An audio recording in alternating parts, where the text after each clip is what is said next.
right, everyone. Hello and welcome to episode 57 of Passion Project, the speedrun and gaming variety show that encourages anyone and everyone in the speedrun and greater gaming communities to showcase their passions in games. My name is Amber Cypher, and I will be your host tonight. And if you've got a passion project of your own and you want to appear on GDQ Hotfix, we are now accepting submissions for the winter season. So if you've got a run you'd love to showcase on the channel, send it our way at gdq.gg/submit/hotfix and type exclamation point submit in chat for more details. So whether that's grinding speedruns, learning and routing new categories, or breathing new life into a game in unconventional ways, Passion Project is the best place on Twitch to show the world what you love the most in speedrunning and gaming. I just want to remind everyone before we get started that if you are looking to get more involved with the GDQ community, you should join our GDQ Discord. It's official. You should add the Hotfix role to stay in the loop on upcoming events, chat with staff, and more. And you can also use exclamation point Discord in Twitch chat for an invite and more information. But tonight on Passion Project, we've got a stacked lineup of classic runs by incredible runners, as we're joined by Supersonic kicking things off with Super Mario Brothers Warpless. And after that, we're going to send Supersonic on a well-deserved break, while TGH is joined by his commentator Ice Blue, and they showcase the latest version of the any percent route of The Legend of Zelda Oracle of Ages. And then Supersonic comes back, joined by his co-op partner Huds and their rival-to-be Argic, to answer the age-old question in Sonic 4 Episode 2, are two heads really better than one in a single player versus co-op category race? And speaking of Supersonic, I'm joined by him right now. Thanks for being here tonight, man. How are you doing? Hi, thanks for having me. I'm doing great. How about you? I'm doing well. I've been looking forward to this show for a couple of weeks now, especially the upcoming Sonic 4 Episode 2 race that we came up with. So, in the meantime, we've got you kicking things off with Super Mario Brothers, and not Duck Hunt. Please don't select Duck Hunt. I'm not going to select it, don't worry. Imagine if I went in there right at the start of the run, and I was like, oh, it's a trick run. No, we're going to Duck Hunt. No, we're not doing that. But anyways, hello everybody. My name is Supersonic. I am a retro speedrunner that mainly focuses on Sonic games, but I also started off as a Mario runner, which is why we got Super Mario Brothers here. And even though I'm called Supersonic, but this is how I got my start in speedrunning back in 2016.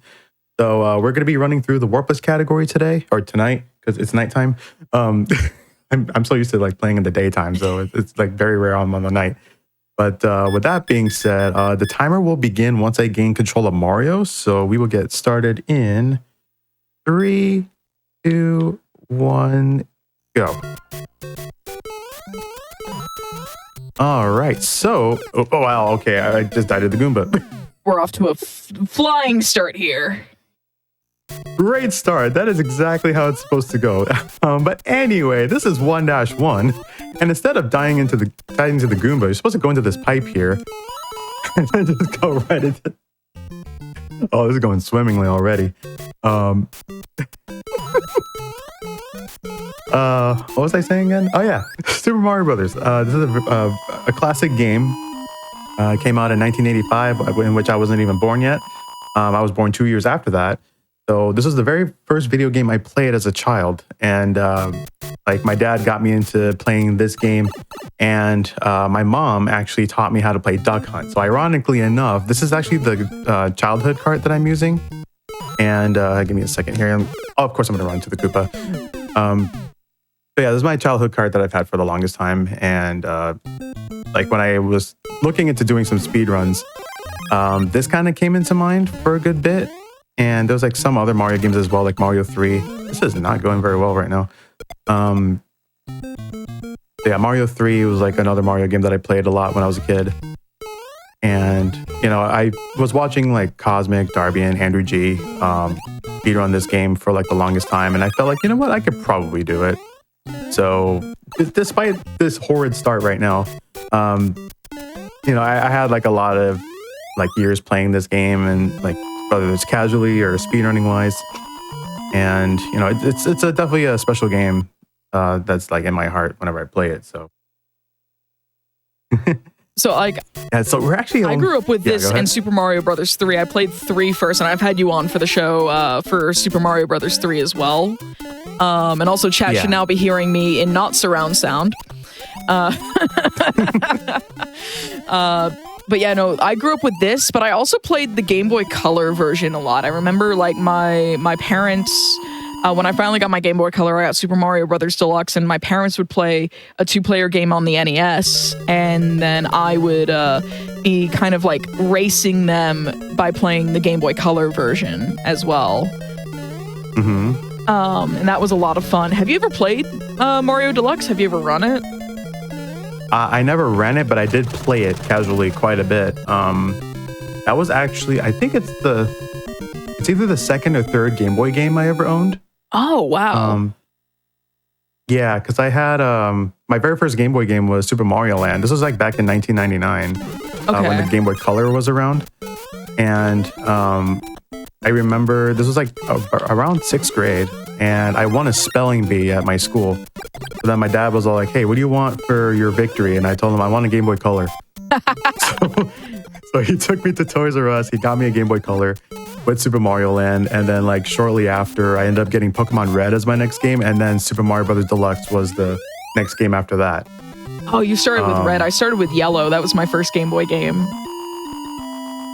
Yeah, like I was actually talking about this with my chat the other day about Pokemon Red in general, because it was around, I think it was like my last week of 6th grade. I had a pretty major surgery on my right leg that prevented me from going back to school. So what my dad did, he ended up getting me Pokemon Red just to kind of keep my mind out of things. You know, I was like really bummed about it, you know, not being able to go to school, you know, for the final week and see my friends and everything. So Pokemon Red kind of kept my mind at ease, just from like with all the pain, the rehab and everything that I had to deal with. Yeah. And so like I still have that same cartridge ever since like that day. And one of my friends actually came over and, you know, spent some time with me like throughout my recovery just to play some Pokemon and, you know, just kind of trade some Pokemon, do some battles. So because we had the link cable to connect the Game Boys together, so we were able to do that. That's actually really awesome.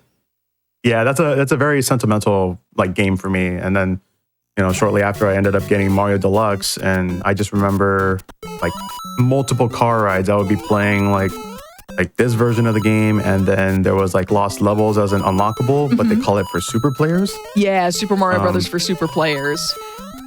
Yeah, so that was like my 8-bit introduction into Lost Levels, because I did play All-Stars as a kid. When my friend had a Super Nintendo, we would just kind of visit each other because I had the Sega Genesis. So that was like the 8-bit version of like Lost Levels when I was playing it. And then when I actually got the Famicom Disk System version of the game, it was completely different. And I didn't realize that Luigi had different physics compared to the one on the Game Boy Color, because he was like the same as Mario, just a different color palette. Yeah, like he was given his unique physics in the Famicom Disk version. Also, Chad has noticed that Mario looks a little different when he's Fire Mario here, and when you throw fireballs, he suddenly gets large. Do you want to explain what Small Fire Mario is and how it works? Yeah, sure. So Small Fire Mario, it is actually a cosmetic glitch. It doesn't really speed up or anything like that. It's actually a lot slower than what we're usually used to running with like either Big Mario or Small Mario. The way to do the glitch is you need to touch Bowser and the axe at the same time. And you will notice that Mario does take damage, but he doesn't turn small. Like he'll just be in iframe mode until he goes over to Toad, in which he's kind of sliding on one foot. And then when you grab the power-up, the next power-up you will see is a mushroom, and that's going to turn him small.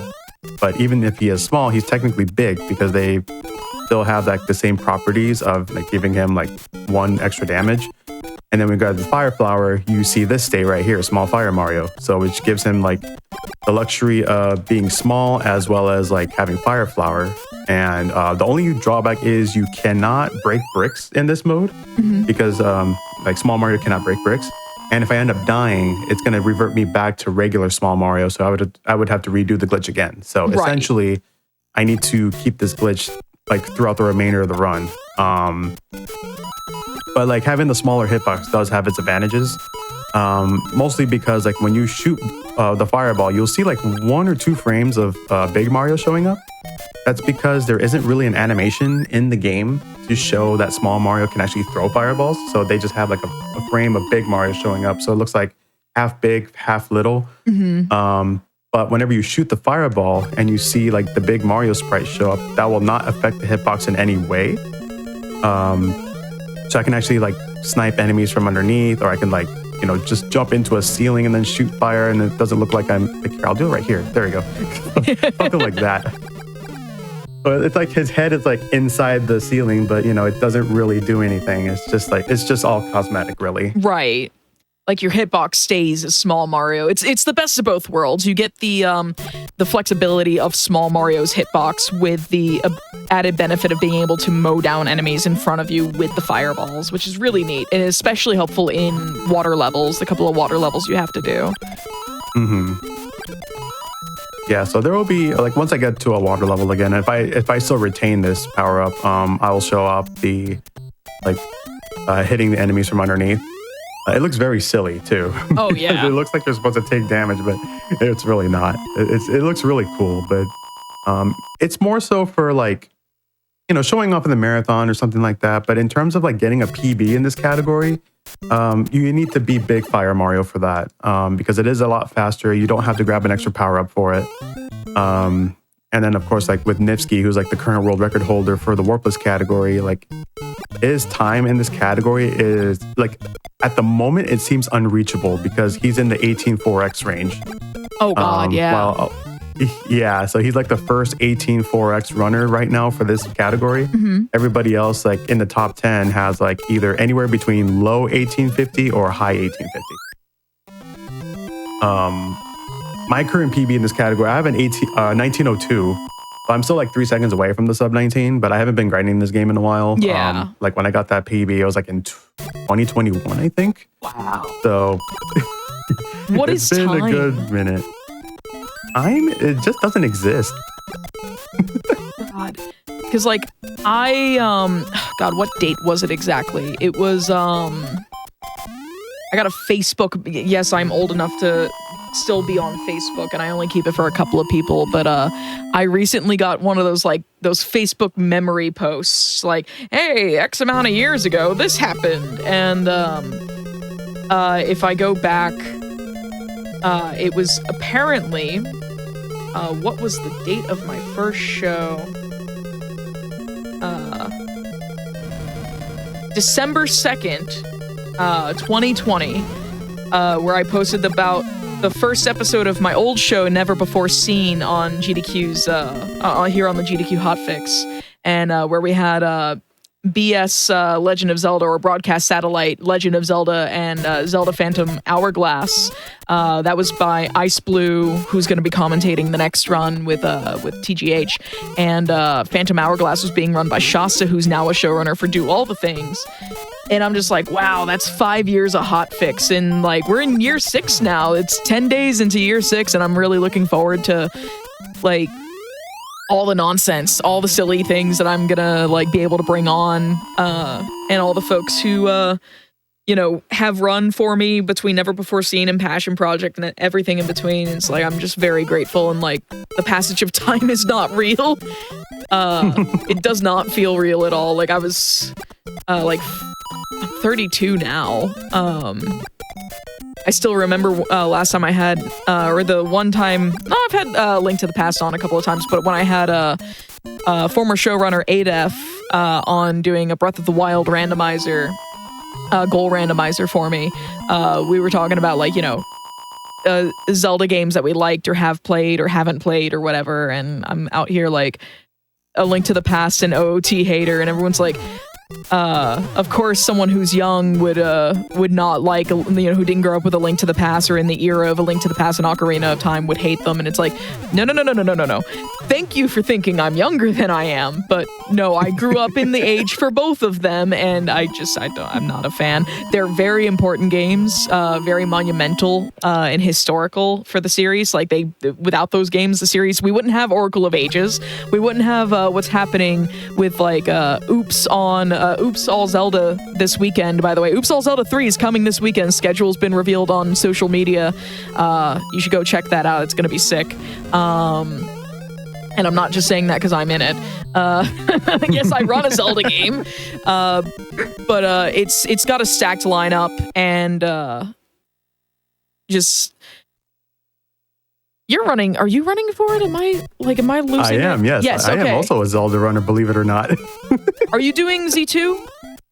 Or is I'm it doing Z1. Okay, you're doing Z1. Yeah, Zelda 1 randomizer on Passion Project was a good time with Leslie in chat, and Leslie was the commentator, I believe, for that run. That was really fun. And then I've also had a Z1 M1 rando with Ice. That was actually the finale episode of Never Before Seen before I moved on to hosting Passion Project. And that devolved into absolute chaos. All because I thought a certain sprite, like, I think it was like the fake Kraid sprite or something, didn't look like Kraid. It looked like something, and I was just like, I thought it looked like this, and then everyone started making Kraid puns for the next hour. Oh, that's funny. Oh my goodness. But we are nearing the end of 2025. I have one more episode after this one, and like, how has your 2025 gone as we're going through this run? Like, you know, have you been able to achieve any of your speedrun goals or any of your gaming goals this year?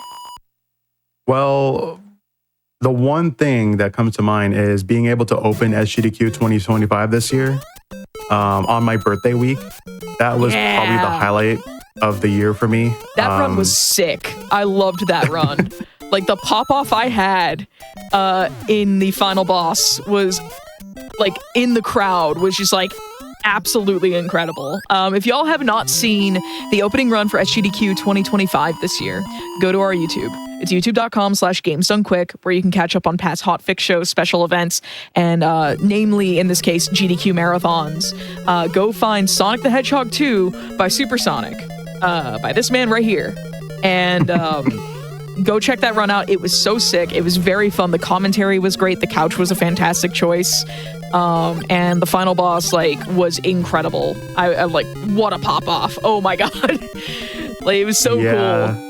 Seeing my very first video game, like, kicking off at a GDQ was actually incredible. Like, my very first video game I ever played was Sonic 2. And, like, you and I always go on nostalgic trips when we're on the mics together. Oh, yeah, of course. But, like, if y'all have ever... Yeah, you know, idle chatter, why the best Mario you've ever seen happens on the main screen. Yeah, no. This is kind of what happens here. We do like to talk about the game. We covered Small Mario, but we like to, you know, just kind of get to know the people that we have here on the show. We like to get to know chat. Let me invite y'all to, like, into the conversation. Like, Supersonic grew up with this game. I grew up with this game. Supersonic runs a lot of games I grew up with. Like, you also run Pokemon Gold. That was my first Gen 2 game. And my favorite. Oh yeah. Like, I will be having a crystal randomizer the day after Christmas here on the show. It is going to be myself and TGH because the day after Christmas is hard to book when most of your friends are either out celebrating with their families and traveling, or they're in the UK celebrating Boxing Day. Yeah, exactly. Half my friend group is US, the other half, or like half the runners I know are in the US, the other half are in the UK. But we wanted to put together a fun Pokemon Crystal rando, just because I think y'all deserve some bickering back and forth on the day after Christmas, some real camaraderie. It's gonna be good. I can assure you. It's gonna be a good time. I love doing co-op runs with folks, and like I just really want to encourage people to. Yeah, they also celebrate Boxing Day in Canada, which I have completely forgotten. Oh my goodness. The Mario game you grew up on was SMW. SMW is really good. I didn't have the Duck Hunt combo cartridge. I didn't grow up with Duck Hunt at all. I started with SMB3 and had this game as well and played it with my mom. My mom was more into games than my dad. She was also the one who got me into Resident Evil and Capcom games in general. Like, without her getting into Resident Evil via demo disc for Resident Evil 3, I think on the Dino Crisis 2, in the Dino Crisis 2 case, actually, without her getting in the Dino Crisis or Resident Evil, I wouldn't have gotten into Devil May Cry or the Clock Tower series through Clock Tower 3 when Capcom took over the series and did exactly one game and nothing else with it. But my first game was Sonic the Hedgehog 2, and I finally learned the Knuckles speedrun, which was the first game I beat without any help from, like, my mom. So I learned that That's a earlier good this one. year. That was a really fun time, like learning the Knuckles All Emerald speedrun. But I learned specifically a route that the person who gave me the level maps for it was Paxi, or AKA the Cupcakes. She gave me her route for getting all 7 emeralds in Emerald Hill, because that's just like how she learned how to do the category. And I always think that's a really fun thing that is especially easy for Knuckles, or easier for Knuckles, because he retains all his rings and shields coming out of a special stage, because it retains that property from Sonic 3 and Knuckles. Yeah. But it was just really fun to learn that category in the span of 8 weeks. That was a challenge show that we did here on Passion Project, where it was like 6 of us traded speed games and taught each other our runs, and then showed the results of, like, it's like, hey, I don't want you to take too much time out of your busy lives to learn this. I want some effort. It can even just be, here is what I learned how to do casually but faster. And it was really just a point to make to all of you in chat and to all of you who watch on YouTube, that speedrunning is for anyone at any skill level, any level of commitment. Like, you can have a really busy life and still pick up a really short run if that's what you want to do. Like, do not compare yourself to world record. Even the world record holders weren't world record, like, when they started, So, like, you really just, like, pick a game that you like, or pick a game that, like, you want to breathe new life into, and just play it. Put a timer on after you've played through it. Do it again. Like, play through it again with the timer on, and then be like, okay, that was a little bit faster, or that felt better. And you can either, like, just keep practicing what you already know casually, or start looking at other people's runs just to learn some, like, routing, or look up guides if, the speedrun.com page has any, or just look up level maps if it's a game that offers level maps. Ooh, that's a good question, actually. Is Mario 1 a beginner-friendly run? I've always been curious about learning it. So I'd say it is a good start to learn. Like, if you want to run like any percent, for example, the way I did it was I learned fire strats first, just to kind of get myself acclimated with each level in the game. And then from that point on, once you start improving in your time, then you can, like, start, switch over to small only, and then see if you can, like, get to, like, the 5-minute range, or, even get to sub 5 level. Because, like, when I first started running this game, it took me, I believe, 6 or 7 months until I got a sub 5. Yeah. So it does take a lot of time and effort to, like, really learn the strats, learn the route, understand, like, when to jump, how to do the jumps, because, like, learning the mechanics of the game is definitely helpful, and, like, understanding, like, where the hitboxes are. Also, time's going to be up in just a moment here. We're coming up on time real fast. And time. Oh, there we go. Time, there we go.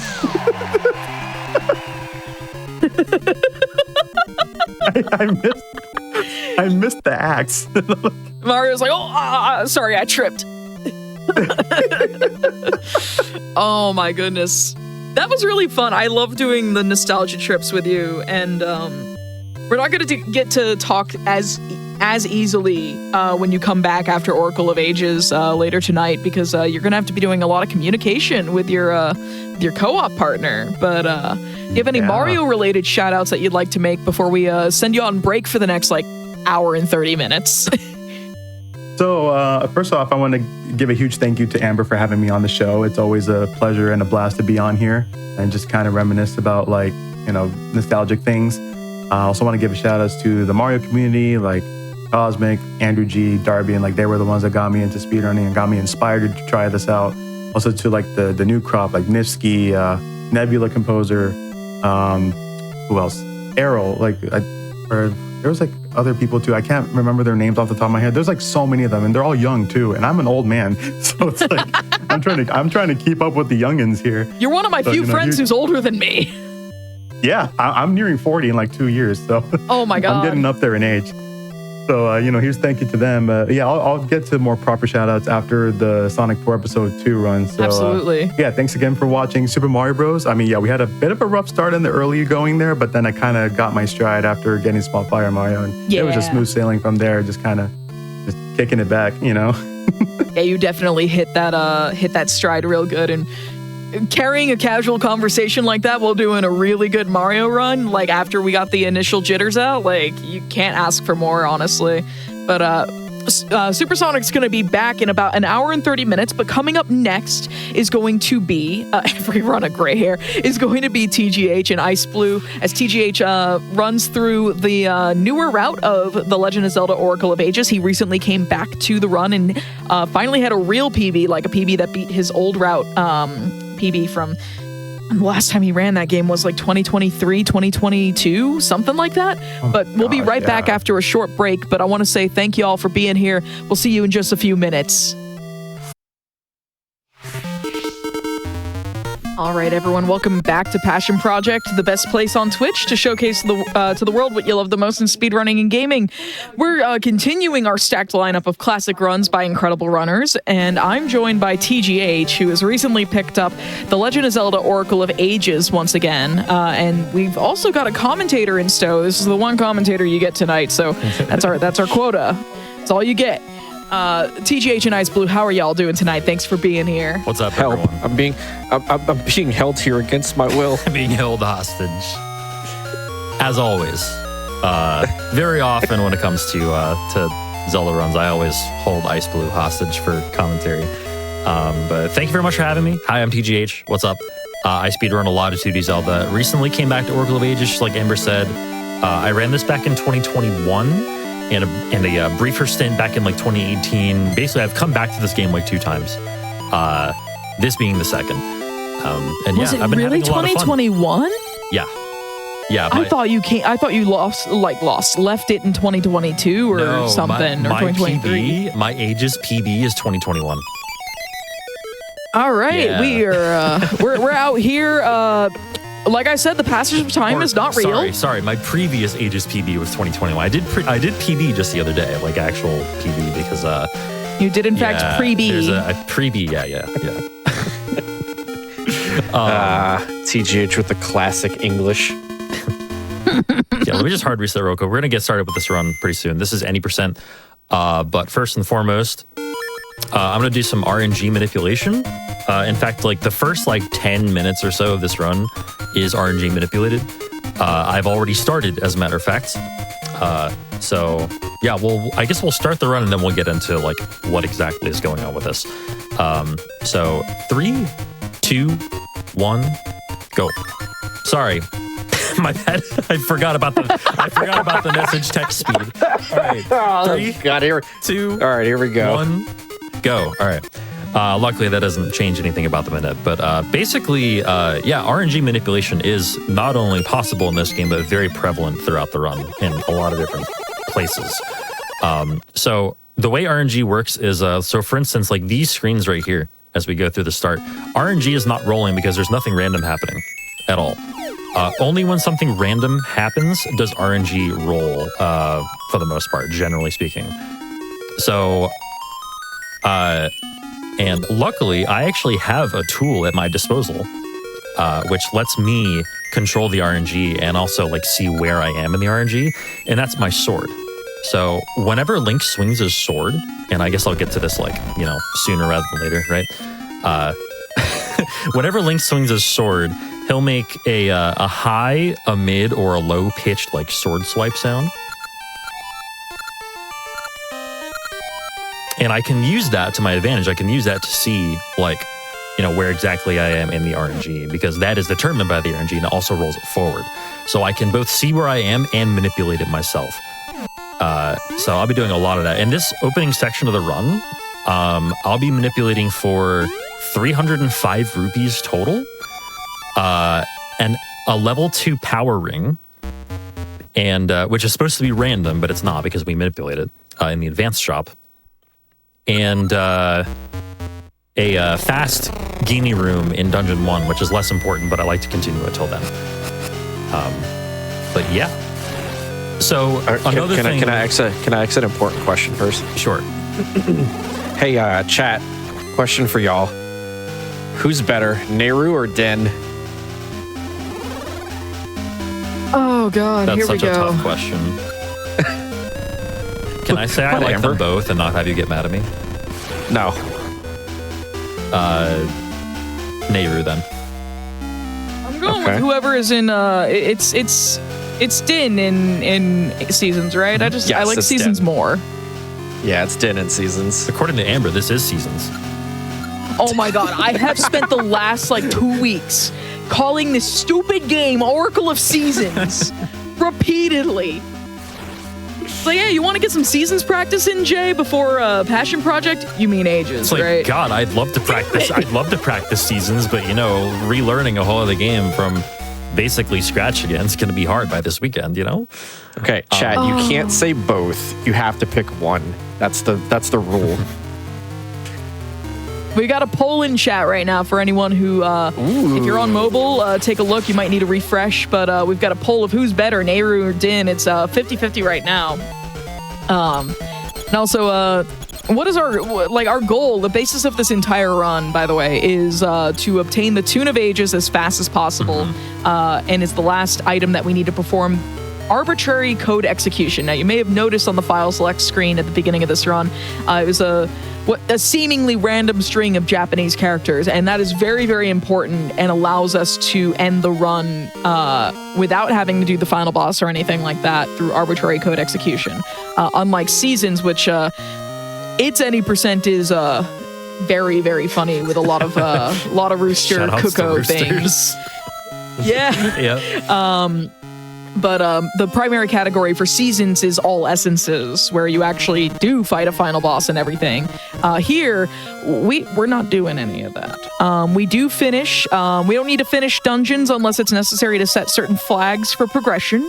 And we finish dungeons 1, 3, and 8, which is 8 is the new thing to this route. So if you have seen TGH run this game before, if you see the old PB he has up on speedrun.com for the leaderboard for this game, it is a route that finished dungeons 1, 4, and 6, if I'm not mistaken, right? 1, 3, Or is it 1, 3, 1, and 6? 3, and 6 was the old route. Okay, it was 1, 3, and 6, not 1, 4, and 6. So we swapped out dungeons 6 for dungeon 8.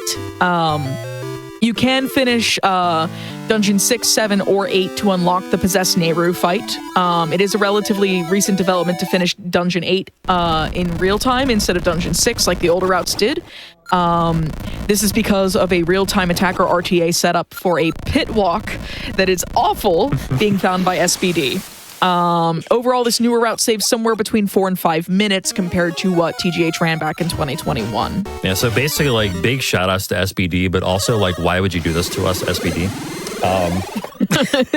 Not for real, huge shout-outs.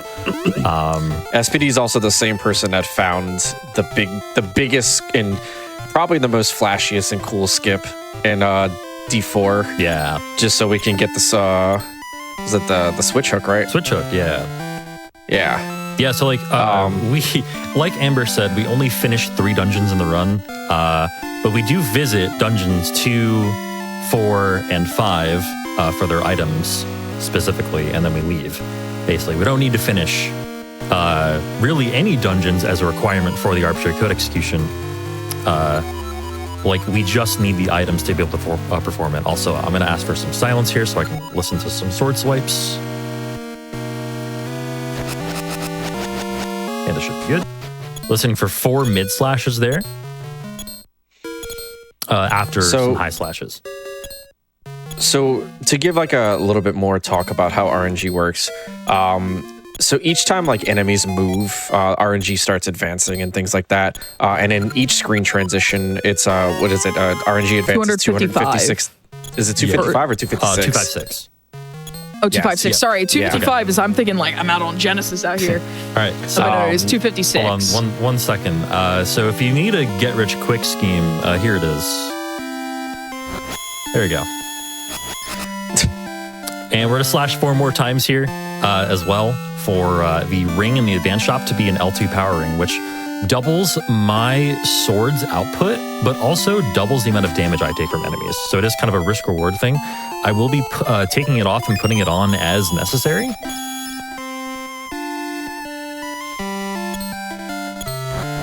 Also, we will be manipulating at the start of this run for a total of 305 rupees. That 100 that you saw there to pick up the level 2 power ring, or what will become the level 2 power ring, is just one part of the manipulation. But we are going to be aiming to dig up another 205 rupees a little bit later after we meet the Maku tree. Oh, that's not great.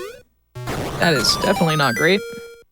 We'll see where I am in the RNG. So it's not undoable, but I might just need to Do your backup. I don't think so. Not yet. We haven't resorted that far, but I do have some backups Okay. if this doesn't work. Also, that poll has just ended. Nehru is better than Din. Hey. Now, I think the real poll should be which game is better, Oracle of Ages or Seasons, because I think chat will vote more correctly there. Okay, I think we're good. You better vote Seasons. Yeah, so each one of the sword slashes that Tej is doing here advances the RNG by 1, which is why we hear different like pitches of each sword slash. So you get those lows, those mids, those highs. It's advancing the RNG by 1, That rupee which means allows I've us to got get it. these get rich quick schemes in the ground. Vote both. All right, so now what I'm going to do on the next screen here, before we enter the ring appraisal shop, is I'll dig for 5.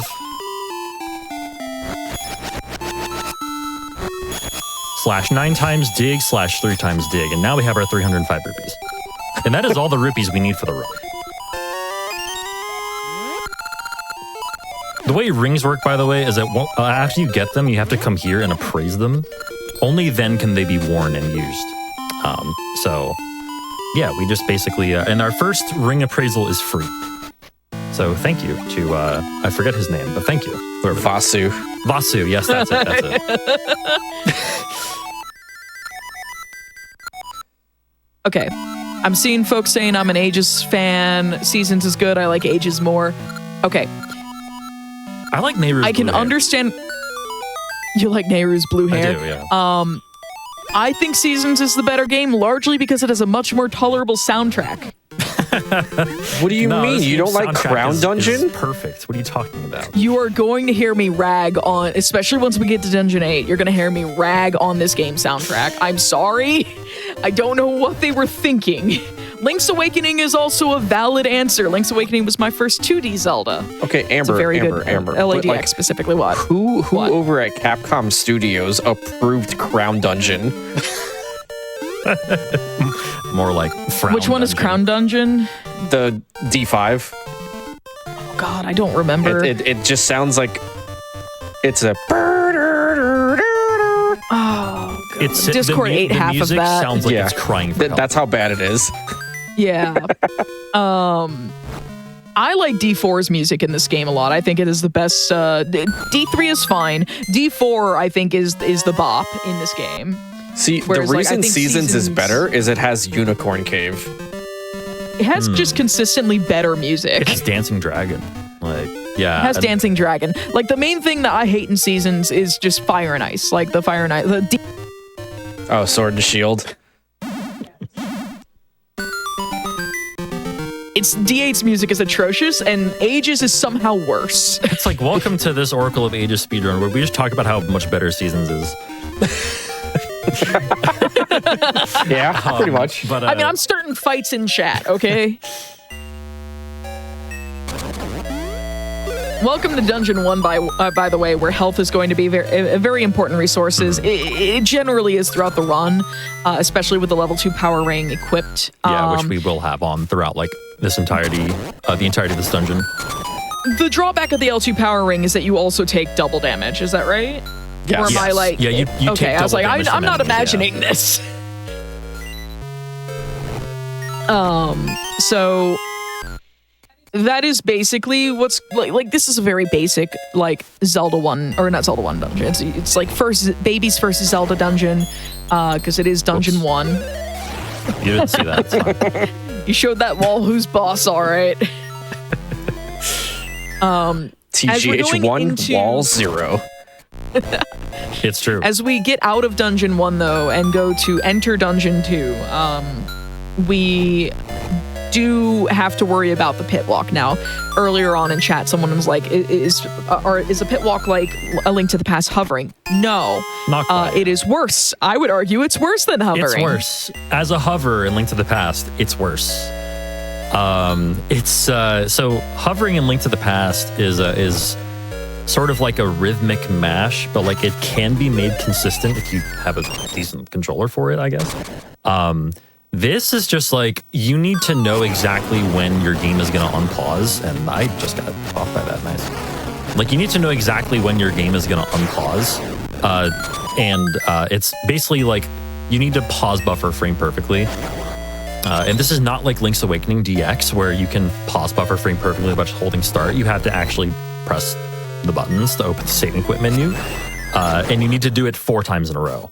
I was gonna say, Yeah. I could just explain it in a way that would just make every speedrunner quiver. It's what is it? It's subpixel dependent quadruple frame perfect. Yes. With a 2-frame window mixed in there as well. Yeah, which is Yeah. buzzwords for awful. Let's just be thankful that it's only 20 minutes into the run and not further. Jay, at what point does it break even? I would have to lose like 5 minutes doing it. Yeah, like that's so- how important this pit walk is to this route, and how like incredibly like time saving it is. So like he has to fail it for 5 minutes, and he has before, for him to start losing time. Called out. You didn't need to tell him Compared to that. like the Dungeon 6. Called out. Jesus. No. Like when he was learning this, the pit walk in learning Dungeon 8 was the bane of his existence in terms of like learning the new route. But like Yeah. he picked it up. It takes repetition. It takes practice. It is not easy. Yeah. So like I'm gonna be so real with you. If y'all want to learn Oracle of Ages, I would highly recommend learning the Dungeon 6 route first. Yeah, D6 route's totally valid for this. Honestly, D8 route is really only like something I would learn at a top level personally. But as Yes. far as I know, this is the first time this route will have been done with a marathon. So hype, I guess. Also, if I in the don't spend 15 meantime, minutes while doing all that was going on, we kind of walked through D1 here and defeated. I forget the boss's name. Pumpkin guy. Pumpkin guy. Okay, Yeah. good. Yeah, or something. Take like that, buddy. The pumpkin is in the name. I know that. It's either pumpkin head or pumpkin Face. king. Face. Forget it. Pumpkin face.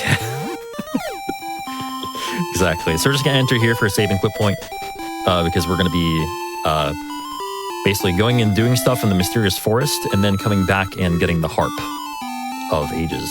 So we're setting that as a Also, save and someone quit has called me out for the shade of like saying, and he has before, when referring to you have to fail it for 5 minutes for it to break even for you to start losing time. point. Look, Amber. This is No. No. Like the call out of the shade is understandable. I live with him. This is a look. Like I this- have watched it happen. Look, Amber, this is a showcase run. I'm doing a marathon run. As far as anybody watching knows, I've never made a mistake in this game in my life, okay? Okay. Yeah, all right. And also, Chad agrees that if the pet walk goes poorly, it's because I jinxed it. And you know what? I accept this No, I responsibility. can blame Amber 100%. Yeah. I accept that responsibility. Like, put it Oh, on my thank God back I'm if it free. ends up failing. Okay, so the forest is very simple. It also has another banger of a song behind it. My favorite 5 notes in the game. The song sounds like a fail compilation song.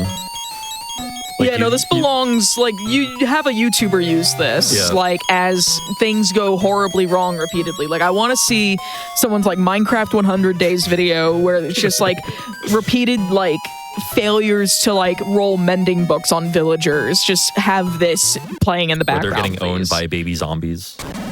What you mean? This Oh is my Nobody's God. ever done that, right? this is the I- 2025 Benny Hill theme. It really is. Or, you're destroying Dungeon 2 like that. That belongs in a fail compilation, right? Yes. One of Jay's first times playing Minecraft back in 2021, I want to say. I watched this happen over his shoulder on his computer. He logged in, was in the middle of building his house, his shoebox-shaped house, bless his heart, was very proud baby's of it. first Minecraft house. I mean, I did the same thing when I started Minecraft. My houses sucked. He opens the door, lets a baby zombie in immediately, and dies. Like, it was like, TGH has joined the game. TGH was slain by baby zombie. Was immediately in the chat log for everyone to see on the server. It was... I was like, I watched this in real time. Within 30 seconds of logging in, man dies to baby zombie. But we've got the Tune of Ages now. We do have the Harp of Ages. Not quite the Tune of Ages. Harp of Ages, right. You're right. Can you play Wonderwall? Sure, I can play Wonderwall for you. You know what I can play though? I can play the classic Sonic continue noise. Oh God! Wait, just play Blue Spear. Blue Sphere. Blue Spear. Spear. Just play. You know, Is that the it's new just- it's Diamond just a Spear in the spear. new Minecraft drop? It's just a spear. Okay, Oh my god. So we are approaching where we're doing that pit walk, by the way. So I will request some focus time for that specifically. We're about like probably 2 minutes away from that. But yeah, this trick is required for the route. And I'm just warning you, it might take me a few tries. It might take me a few minutes. Just a fair warning. I also might die a few times trying it because, Yes. each time you fall, you lose a half a heart.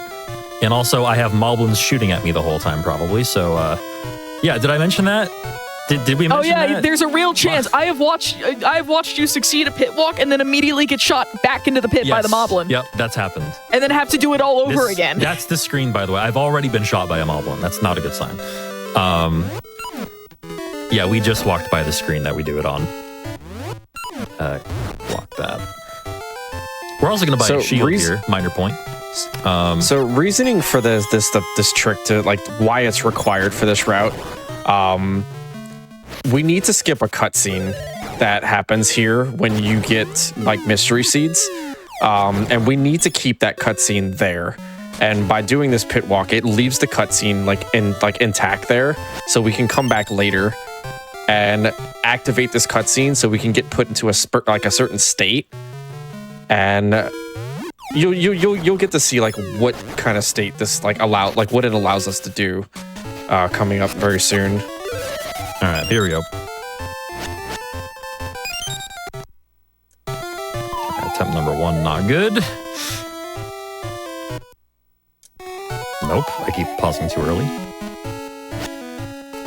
The way this works, by the way, you have to alternate between walking diagonally and walking in a cardinal direction on consecutive frames. It requires 4 frame perfect menu buffers and a 2 frame window menu buffer to perform this. So, chat, give him your energy. That's 2 frames. Yeah, if at any point I buffer 2 frames instead of 1, it's over. You gonna shoot or what? Shoot me. Or not. Okay. Nope, that's a frame late.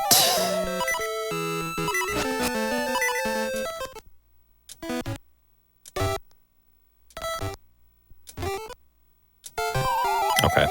You know, I'm actually kind of glad I died there because doing up till D2 with half a heart is like equally nightmarish. Oh yeah. Nope. I don't trust y'all. Nope, that's late.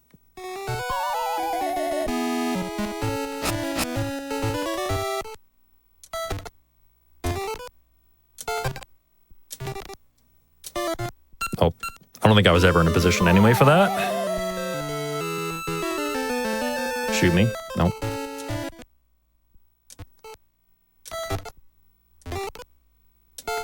Two frames. Dang. All right, well, I'm just gonna reset it. They're both right there. Nice accidental block. No, that was on Maybe purpose. intentional block.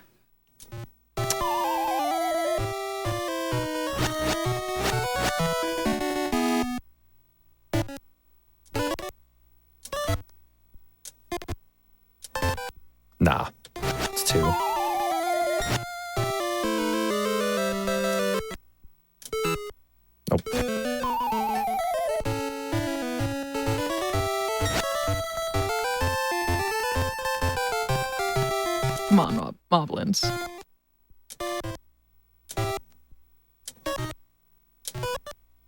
The last one was 2 frames. Oh god, I had 3 of them.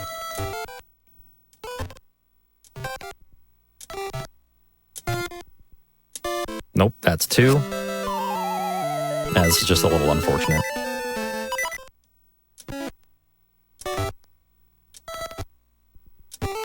Come on.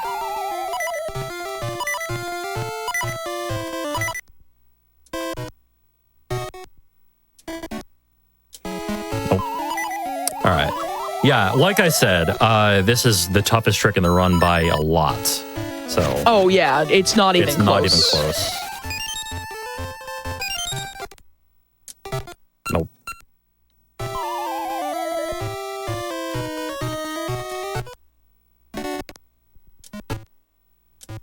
Nope. 2 frames. The fact that you can see frames. There's like certain positions that Link is like, I guess, I don't know what like Teach uses for like visual cues here. But like I'm different, like seeing different like hat positionings. Yeah. Yeah, there are some points where like Link's animation is nice. Link's animation is telling or giving some information to you about like how many frames I'm buffering. Oh my goodness.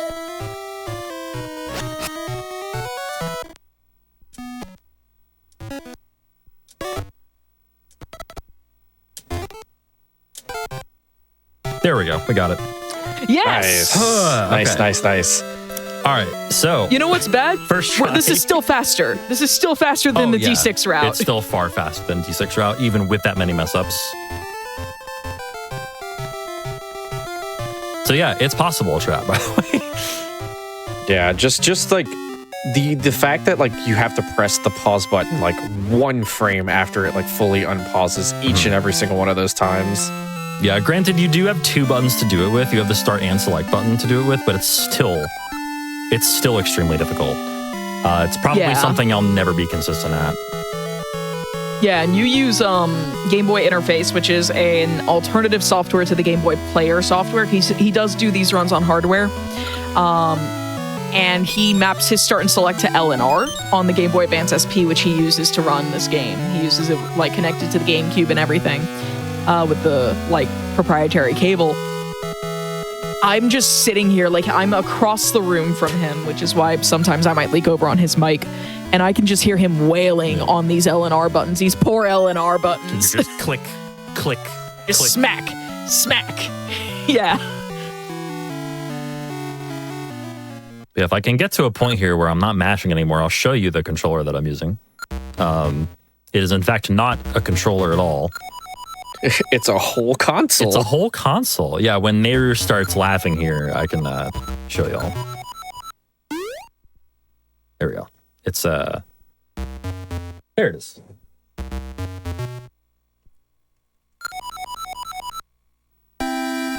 Yeah, having like start map to R and select map to L is like an extremely comfortable control scheme for like really all the Game Boy Zeldas. Yeah. Move. Like you can't do that with Move. Minish Cap. Thanks, Arctruck. So we do want to preserve our health here. We don't want to lose more health going into Dungeon 2 because it is low-key one of the more dangerous dungeons. We're thankfully not at a half heart. But we do need to make sure that we preserve our health as best we can on our way to the mini-boss who is named Swoop.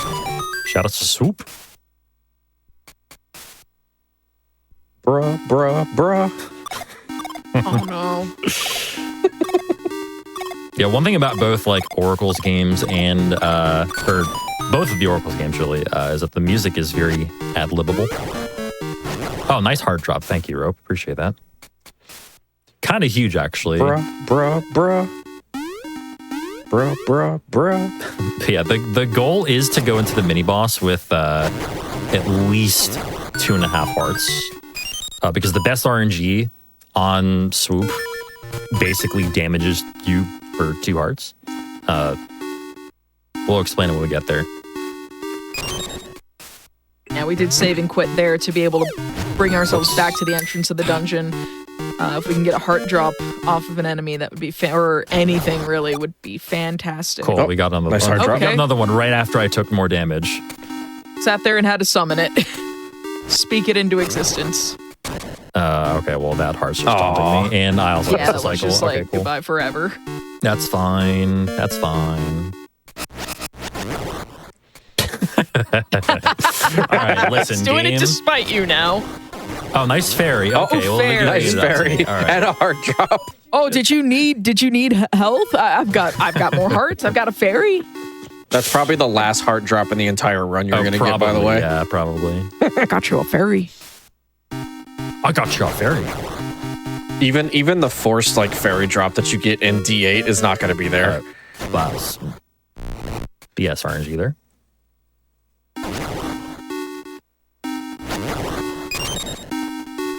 All right, so we only entered Dungeon 2 here just for one reason. We need to get the item out of here, which is the feather, the Rock's feather. After that, we're gonna say so long farewell to this place. Yeah, I don't like this place too much. But this is Swoop. This is the mini boss of Dungeon 2 right here. Little Dumbo wannabe. Flying with his ears and whatnot, everything. He's cute. Leave him alone. He kind of is. He can It's Gizmo be, from Gremlins 2.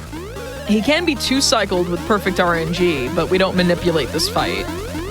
Yeah, we can't really. And that was it. That was perfect RNG. Awesome. Nice. And somehow There you go. only did 1 heart of damage. So that works. That's... Okay, that room's annoying. But if we're lucky, we can now only get 1 of them. Okay. I'll just take care of those 2 then. I love the little wiggle as they're falling.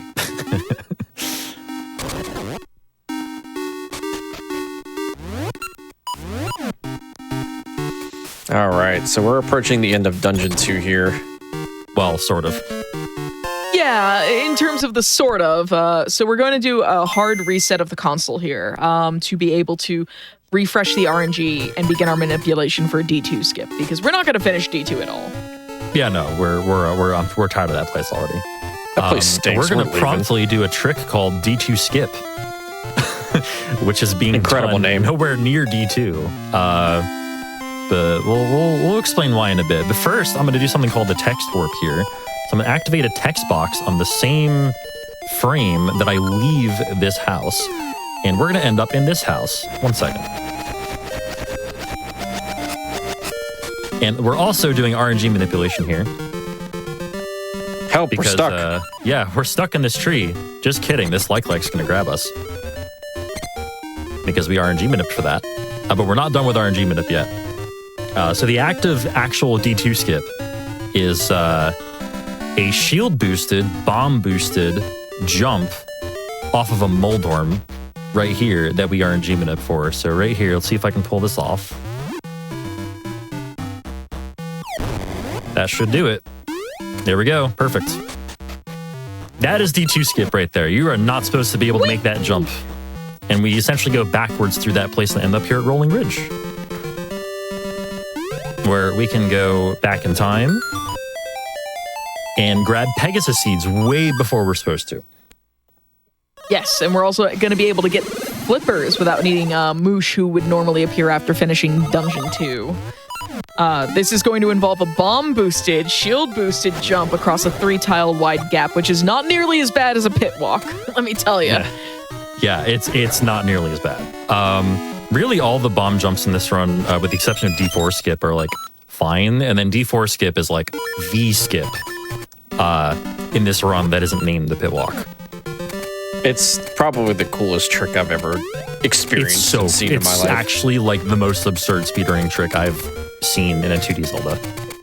We'll go over that when we get closer to it, but like just know that the D4 skip, there's so many different elements that factor into that skip itself, and like so many different like planets need to align in order for this to like actually happen. Yeah. But meanwhile, we have Moblin King here. So fun fact, these bombs and how soon they explode, the bomb I'm holding, basically, and throwing back at them, how soon it explodes is RNG. So there's not a set amount of time for that bomb to explode like your own bombs. So I need to be ready at any given moment for it to just flash and explode, whether it take a long time or a small amount of time. Also, the top corners in this room are generally safe. Bombs from the closer one will just soar over you, and bombs from the further one will just not reach you. So you can hang out there and just not get hit. So the reason we did that, by the way, is because we want to be able to eventually enter Dungeon 5 in this run. And first off, that's the cave right there that leads to Dungeon 5 that we just, unlocked the way forward to. And also, the bomb flower is required to get the Dungeon 5 key, but we won't be doing that till later. Right now, we're just going to head right down towards where Amber was talking about. We're going to do Moosh Skip. Thank you, Octorok. Appreciate that. Just chill right there. That's fine. We're actually, pretty good on health right now. I mean, 3 1/4 heart sounds good to me. I will take it.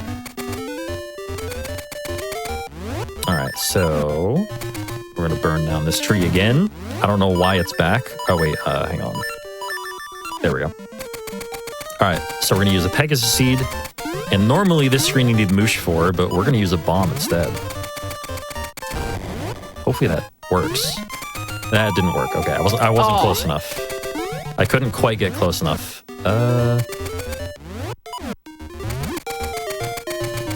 That should be fine. There we go. Okay. There it is. Yep, there we go. They are all right in my way. Good. All right, so we're going to pull this lever here. And fun fact about pulling levers like this in this game, it is faster to let go of holding backwards briefly, because if you just hold backwards, it'll there will be a longer delay between pulls. But if you let go and repush, then it'll pull faster. So we need 2 things right now to get access to the raft, which is our way forward in the run. We need the rope, which we just got, and we need. I'm blanking. What else do we need? We need the C chart from Tingle. The C chart, right, from Tingle. Because who else to deal with C charts? Who better than Tingle, right? Tingle's in this game. I mean, he spends his life floating above the land with balloons, making maps. So, a guy with a bird's eye view of things, why not? That's true. He helps us out in more ways than one, actually, in this run. He also upgrades our seed satchel in this run, so we can hold 50 seeds. Or 50 of each seed, instead of just 20. We're going to visit that screen right there, just to activate that tree warp. And we're going to head down and give the rope to this guy who owns the raft. Oh, I absolutely agree. thought the raft was found in D3. What about D3? I thought the raft was found in D3. Am I thinking of the wrong game? Don't you skip the raft now in Z1? No. Oh. That's maybe in low percent, but no, it's they never found any way to. I thought raft skip was found in Z1. It was, but it's not faster. Oh, okay. That's a shame. Yeah, we're just running around doing some errands right now before the raft becomes available. We're about to meet Ricky, the kangaroo. By the way, we did see Moosh very briefly a minute or 2 ago. Moosh was just hanging around. He watched us commit arson on a tree. That was fun. Probably fun for him to watch. The tree needed it. It was cold. That tree you need to keep burning down over and over. It needs to learn when to quit for real. It has regenerative properties. Regenerative traits. All right, we're gonna return Ricky's boxing gloves here. Yeah, which are in a rock or a pile of dirt, curiously, instead of stolen by Blano like they are in Seasons. Which, by the way, someone in chat asked once again, ages or Seasons? You'll find that chat is pretty biased for ages. I am biased to Seasons. Someone else was like, I think I just heard tingle and helpful in the same sentence. Yeah, there's Tingle right there.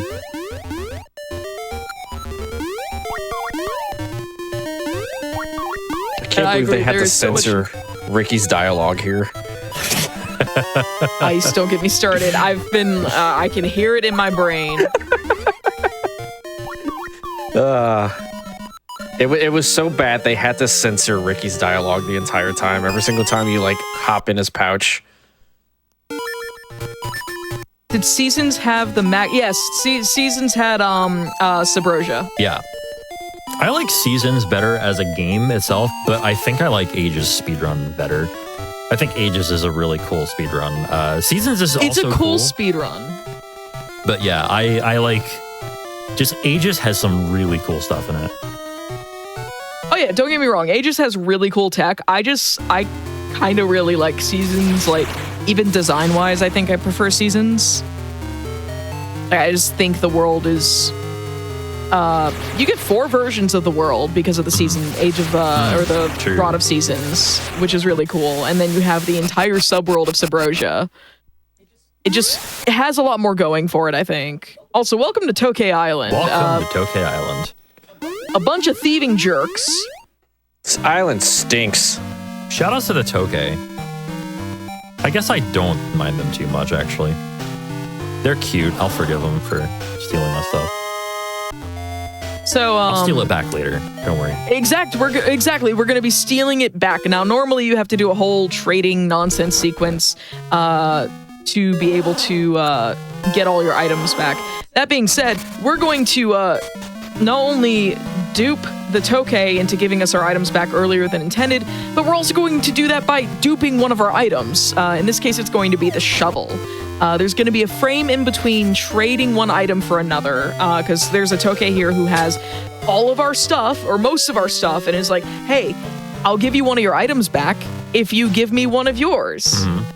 And it's like, that's not how this works, buddy. What do you mean? But when we have to confirm that we're going to trade, there's a frame in between the trade confirmation and Link obtaining the item, and we're going to pull a bomb out during that frame in between. So this delays obtaining the item, leaves it on the floor, and duplicates it. And we're going to do this twice to have enough shovels to trade back for both the feather and the bracelet. Yeah, it's going to be in that hut right there that I just entered. But we just stop in there for the bracelet first so that we can access our bombs. Which is what we do the trick with. And then once we have bombs, we go back there and we steal our feather back, basically. Without the need Can't believe you don't want sensors. 8 shovels. Well, they get 8 shovels, or like, a couple of shovels. It's fine. Also, why the game is in Japanese is if you have to ask the question during a speedrun, why is this in a different language? The odds are the answer is because it's faster. In this case, it does. It's text speed. There are fewer characters printed on the screen. In Japanese or in most Asian languages compared to English. English. Shush. But yeah, it is going to be text speed differences. You can still do arbitrary code execution in English, but you need a different file name. I don't know what that file name is in order to execute that. But yeah. It's equally as gibberish. By the way, that was shovel duping, by the way. That actually went pretty okay, Yes. besides for missing one of them. Everything after went pretty smoothly, though. So now we have both our feather and our bracelet back, and this guy is right in my way, and then walked into me. What a hero. I also, you know what? I need these two. Hang on. There we go. There you go. That Octorok completely messed me up. All right. I also kind of like most of the items you get in Seasons more than what you get in Ages. Although I think the switch hook is really cool. Tokay Island is like pretty full of like some nice miner tech. Like coming up, there's going to be a bomb wall clip that skips an underground section like this, like an underwater section. It is probably the hardest 4-frame trick I've ever seen because one of the frames looks exactly like another, and the last frame involves a frame perfect menu input immediately following. So it's really a 2-frame. Ooh, okay. And we're gonna have pretty low health going in here. I might not even want to try this, but I will anyway.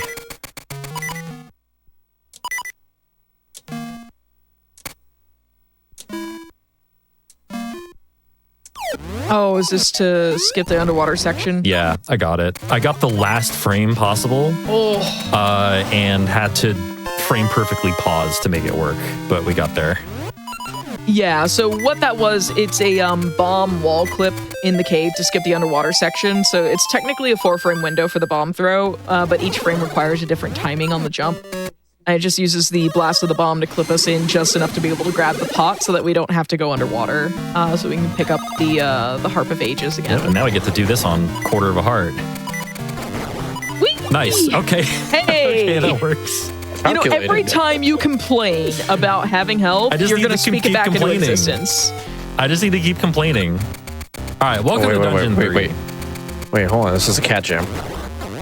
This is a cat jam. So, I'm going to speak over this cat jam. This is a very, very long RNG manipulation that we're going to be doing.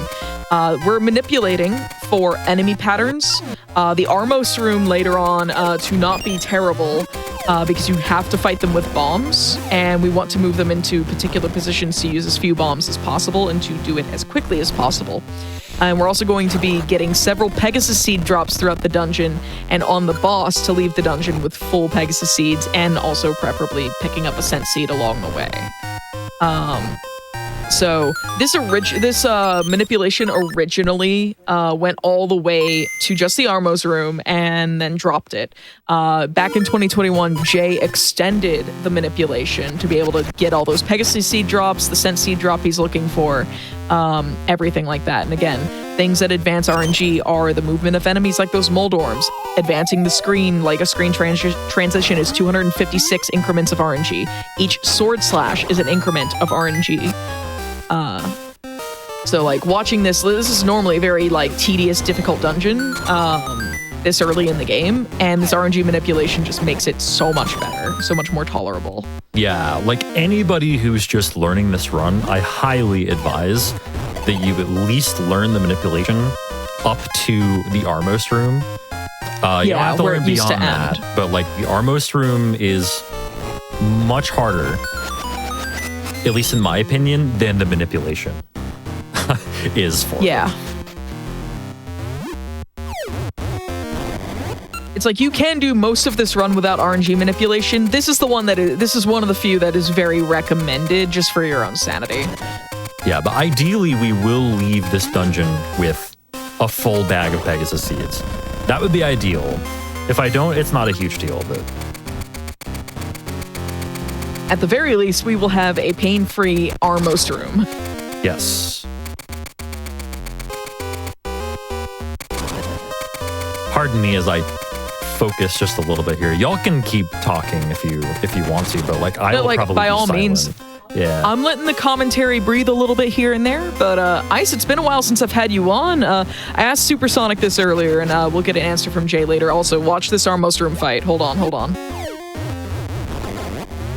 Get 3 of them there, get a bomb drop, and get that last one right there. Bam, and another bomb drop. It's beautiful.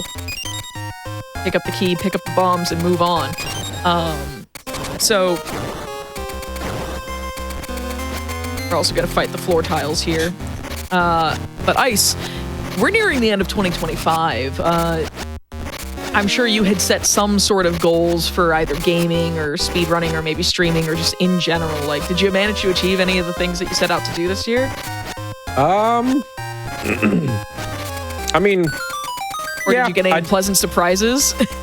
No, I did, because like I told myself that I would learn Chrono Trigger on the SNES, and I did. I learned Chrono Trigger on the SNES, and I haven't run it in a while, but I ended up I stopped at a 5. Like I have a 536 and 100% glitchless. Nice. Because I remember us having that conversation at Summer Games Done Quick. I was working the Hotfix table, and one of the things that you could do for our stamp rally was you could share your aspirations, whether it was speedrunning, gaming, or just like in general, like, you know, life aspirations, like community aspirations, stuff like that. And Ice was like, yeah, I want to learn the Chrono Trigger 100% glitchless route. And I was like, how long is that? It's like 6.5 hours. And I'm like, yeah, you're doing this. Yeah. I crumble. Someone says, I crumble at like 4 hours or more. That's just super impressive to learn a run that long. Never mind Chrono Trigger. And Jay, remember I've done a 14-hour run of SA2 100%, not 100%, Very 180 true. Emblem on GameCube very with the Phantasy true. Star route. I think for me, it more so follows. It falls under like the umbrella of like, since I've swapped like a majority of like my speedrunning from Zelda titles, and I stepped more into the realm of RPG RPGs. titles. Like now, like all the games that I mostly run, like I've run the Dragon Quest games. I've run Dragon Quest 3. I've run Super Mario RPG. I've run Terranigma on the SNES. There's so much stuff that I've sat and I've ran and learned. That's 3, 4, 5 hour runs. So like Chrono Trigger for me was just like Another guess it drop in was the just- bucket. yeah, just another drop in the bucket basically. So And this has been answered in chat, but someone's asking, how do you find out such things like, for speed runs, like RNG manipulations and stuff like that? It takes a special kind of person who likes exploring nonsense, trying to clip into walls, try to clip through geometry, figure out how random number generation works in a game, how it handles enemy movement or damage rolls in Pokemon formulas, stuff like that. There's a place in speedrunning for everyone, and that includes people who find tech. That includes people who like experimenting. So even if you don't like doing full runs yourself or even individual level runs, if speedrunning itself is not something that you enjoy, but you enjoy tinkering with a game to try to break it in half or find your own exploits and stuff, that has a place in speedrunning.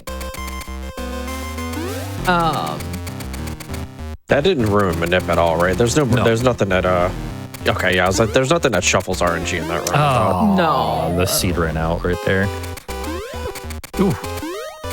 Okay, that didn't even ruin Manip, by the way. This Manip is fairly lenient, once I get it going. Once we get past the mini-boss.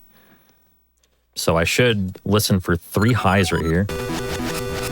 There we go, and a mid, and we're good. And so Shadow Hag, the boss of D3, is gonna come right here. There's a seed.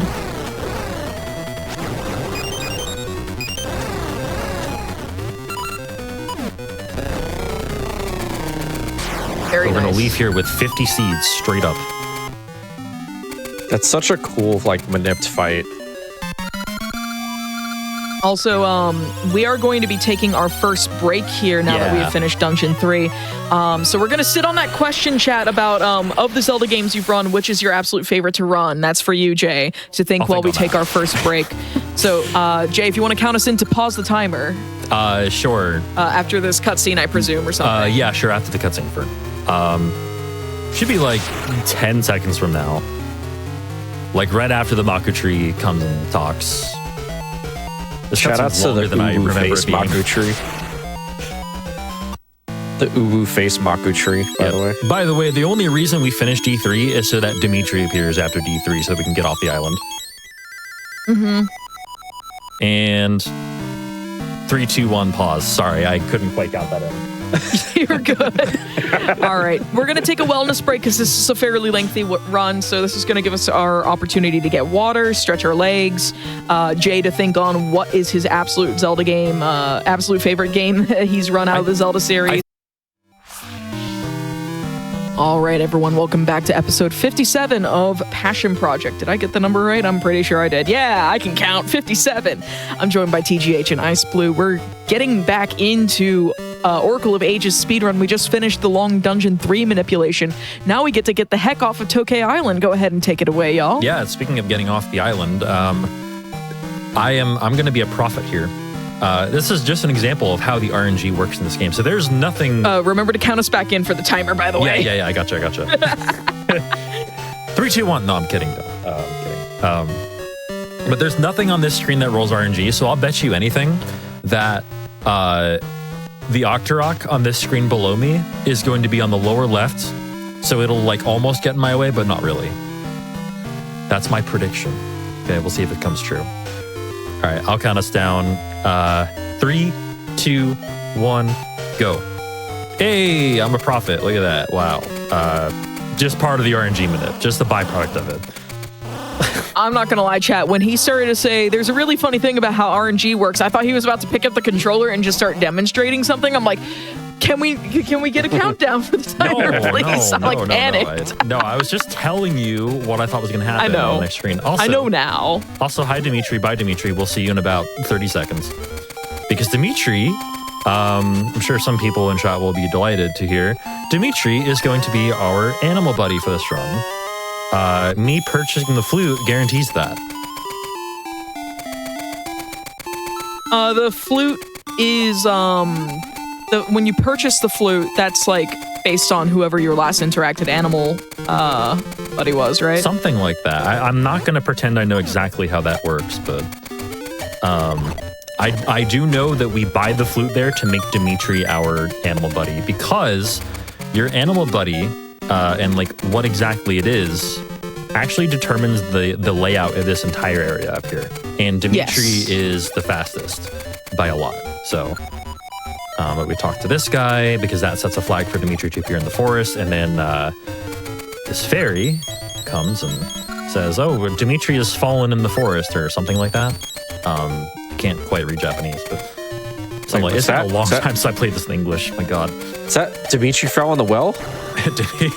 Dimitri fell. Also saying, God forbid a man do a bit. Look, I have lived with him long enough to absolutely know that he would 100% start the run back up with no timer counting. Oh yeah, Amber's totally right. Like, I mean, yeah. No, I don't blame you. I don't blame you for thinking that I was just going to start without counting down or anything like that. I don't blame you one bit, because that's totally something I would do. Oh yeah, no, like it's something I would do. Like, it's all right. We're gonna get going. Not even count Richard. And bless you, Richard, for putting up with Jay and I for the last 5 years. Also, how about another 5? Not only do we ride Dimitri in this run, but Dimitri also rides us. So this is just faster than riding Dimitri normally. I mean, in reality, you're the animal buddy. Dimitri's the star of the game. Very true. The Legend of Dimitri. The Legend of Dimitri. I need the brain cell. I have another, 2 hours to host. Did y'all hear that echo in here? You can have the brain cell. I don't want it. It means I have to think. No, I was talking to Amber. Amber can have the brain cell. I need the brain cell. All right, so these carpenters, by the way, are Jesus. And I don't really understand what their deal is, but we have to find them. We have to go get them with Dimitri. They could have just come back here by themselves. I was gonna say, my favorite part is like when you talk to them and like, oh no, the boss needs us, jumps 30 feet in the air and goes back home. Like, okay. Sick. Yeah, so we're about to visit Symmetry City in the present. And in the present, it's not such a welcoming place. But don't worry, because in the past, it's even worse. That is at least until we get the tuning nut, repair it, and then bring it back here. So that is our mission right now. The tuning nut, by the way, is an object. That's about all I got. I don't really know what its deal is, but it is an object. And somehow the balance of this Symmetry City, aside from Symmetry itself, is the city depends on it for balance or something like that. But basically, we get the broken version right here. So there it is. It's like broken in half. It honestly just looks like a bell pepper cut in a forest. It does. It's a bell pepper, yeah, basically. It just looks like like when I first saw that and playing this game, I was like, why does that just look like a red bell pepper? It looks delicious. Can I eat that? Can I cook with this, please? Oh, you know what this game doesn't have, Jay? Oracle cooking? Ages doesn't have the upside down middle finger that Seasons has. Oh, you're right. It doesn't. Yeah. Seasons has like an underwater section that like as you're swimming past it, it's like I obviously will not do the gesture on GDQ. That sounds like a bad idea, but I would rather be invited back here someday, but yeah, it's literally like the game is flipping you off as you go. Ages doesn't have that. So Ages is the more polite game. You can argue for Seasons being the better game, but Aegis is more polite because it doesn't flip you off. And then like in the Seasons runs, you have to pass through that, I think like once or twice, and you're just like, you know what, thank you, game. I think it's just once. On the way up there, yeah. So anyway, we got the Tune of Currents now, which is going to allow us to go from the past to the present at any point without the need of a portal like the Tune of Echoes did. Like this. So we could use that portal up there, but that really doesn't do anything for us because there's a wall that blocks us from getting back. But the Tune of Currents allows us to bypass that and get here. This part of the game is pretty brutal, honestly. Talus Peaks is kind of brutal. Avoiding these enemies is hard, but I somehow did it there. That was cool. But yeah, it's a lot of like winding, like back and forth. The Tune of Echoes is very well utilized here. Like for instance, we have to go back to the past here, and we have to push this seed to the side so that water, or seed rock, that's a rock. We have to push this rock to the left so that water comes through, shut up, so that water comes through and comes over to the right here. I just played the Tune of Echoes. Nobody sees this. That is such an incredible display of just like continuing like describing like what's going on in the section while telling me to shut up at the same time because I'm laughing at him. Look, I have a vast amount of experience in telling Ice to shut up. I can just weave it in. My whole life, TJ's just been like, shut up, Ice. I love you, Ice. You know what else I can weave in here? A reminder to everyone that Awesome Games Done Quick 2026 is going to be live in Pittsburgh, Pennsylvania from January 4th through the 10th. Registration is available now through the event, so be sure to register if you want to experience the event in person. So visit gdq.gg for more information. If you are local and not sure that you're going to be there the whole week and you finally find a free day to be able to attend, there is in-person registration happening over in Pittsburgh, Pennsylvania. So I remember my last show where I kept seeing PA and like Panama, right? Panama. Oh my God. Also, if you're enjoying this Zelda run, I want to remind y'all that Oops All Zelda starts tomorrow at 1 p.m. Eastern. That's going to be hosted by Jiggy. It's going to be the third iteration of Oops All Zelda. And not only is Supersonic running Zelda 1 for it, but TGH and I are actually making our return to The Legend of Zelda 4 Swords on the GBA. It's a stacked schedule overall, too. Oh, it's a very good schedule. Yeah. All right, so I don't know what this whole section has to do with repairing the tuning nut, but yeah, he was definitely doing something. He was going. He was like, I don't know what ritual he's performing there, but it looks very involved. And I didn't want to really disturb what he was doing. He was threatening to drive a minecart over your broken tuning nut. I mean, and as you do. Amber, stop.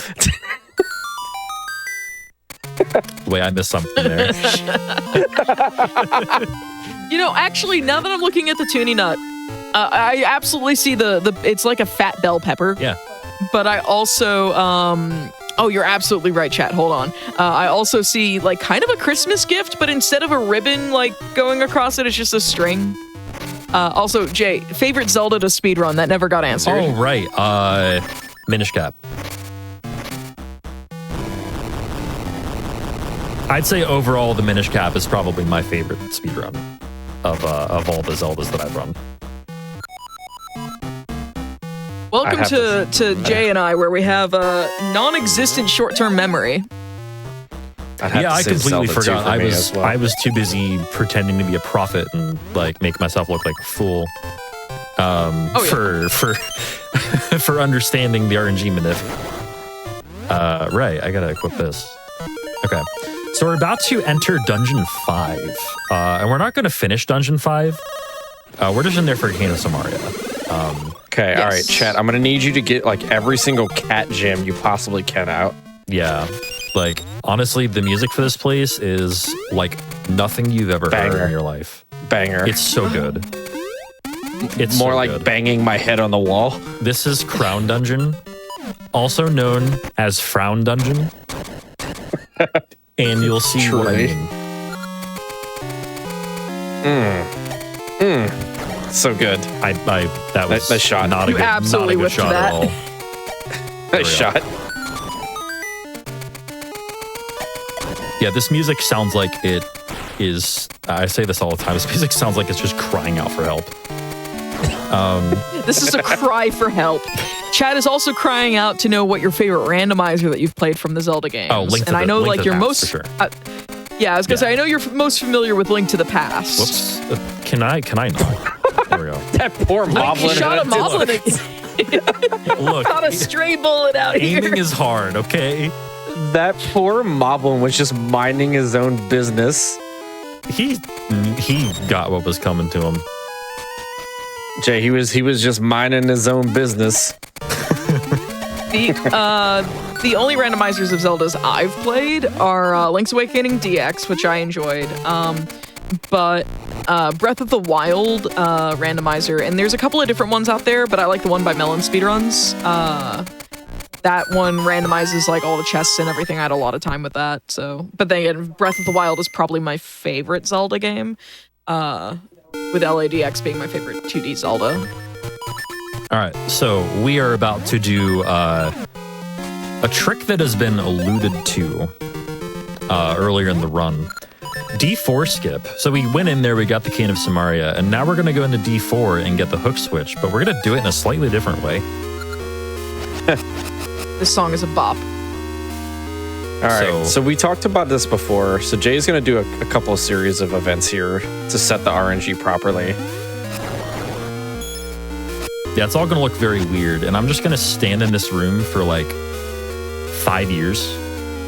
Yeah, so we're looking for the hooded and non-hooded Stalfos to move in certain ways, because this is a shield-boosted, bomb-boosted, arrow-boosted from the hooded Stalfos frame-perfect jump across this lava pit. Yeah, like if the you lineup thought- for this is just wild. Yeah.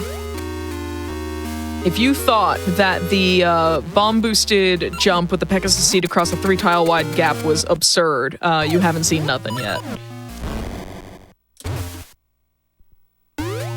No, I think There. that was a bit short. All right. Just Okay, short of it. All right. Yeah, I actually couldn't quite tell if that was the pixel or not. I was a pixel early on it, or a frame early. Yeah. It's okay. We'll get it. We'll get an extra. This can take a couple of attempts, but it is a very cool trick. I think for watching, Minish Cap is my favorite 2D Zelda. Alright, so we're going to advance some more RNG with the screen transitions here.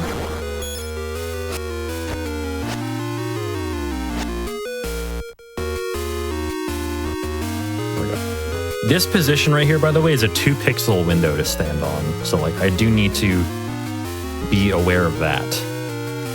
Just to, like, let things develop on the screen so the RNG can roll properly. I need to be far enough left for that to happen. Now I need to focus. This is...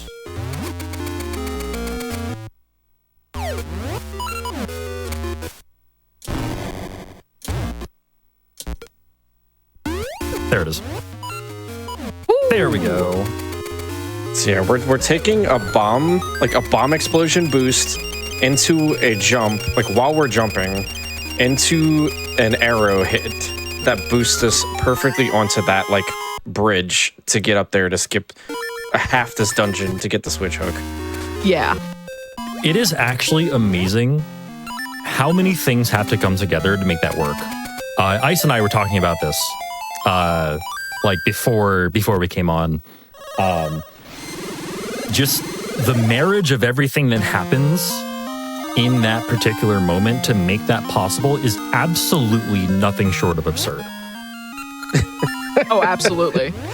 Yeah. So, a little while ago, when if you didn't just come in and y'all saw that like 3-minute pit walk we had to do earlier to preserve a cutscene.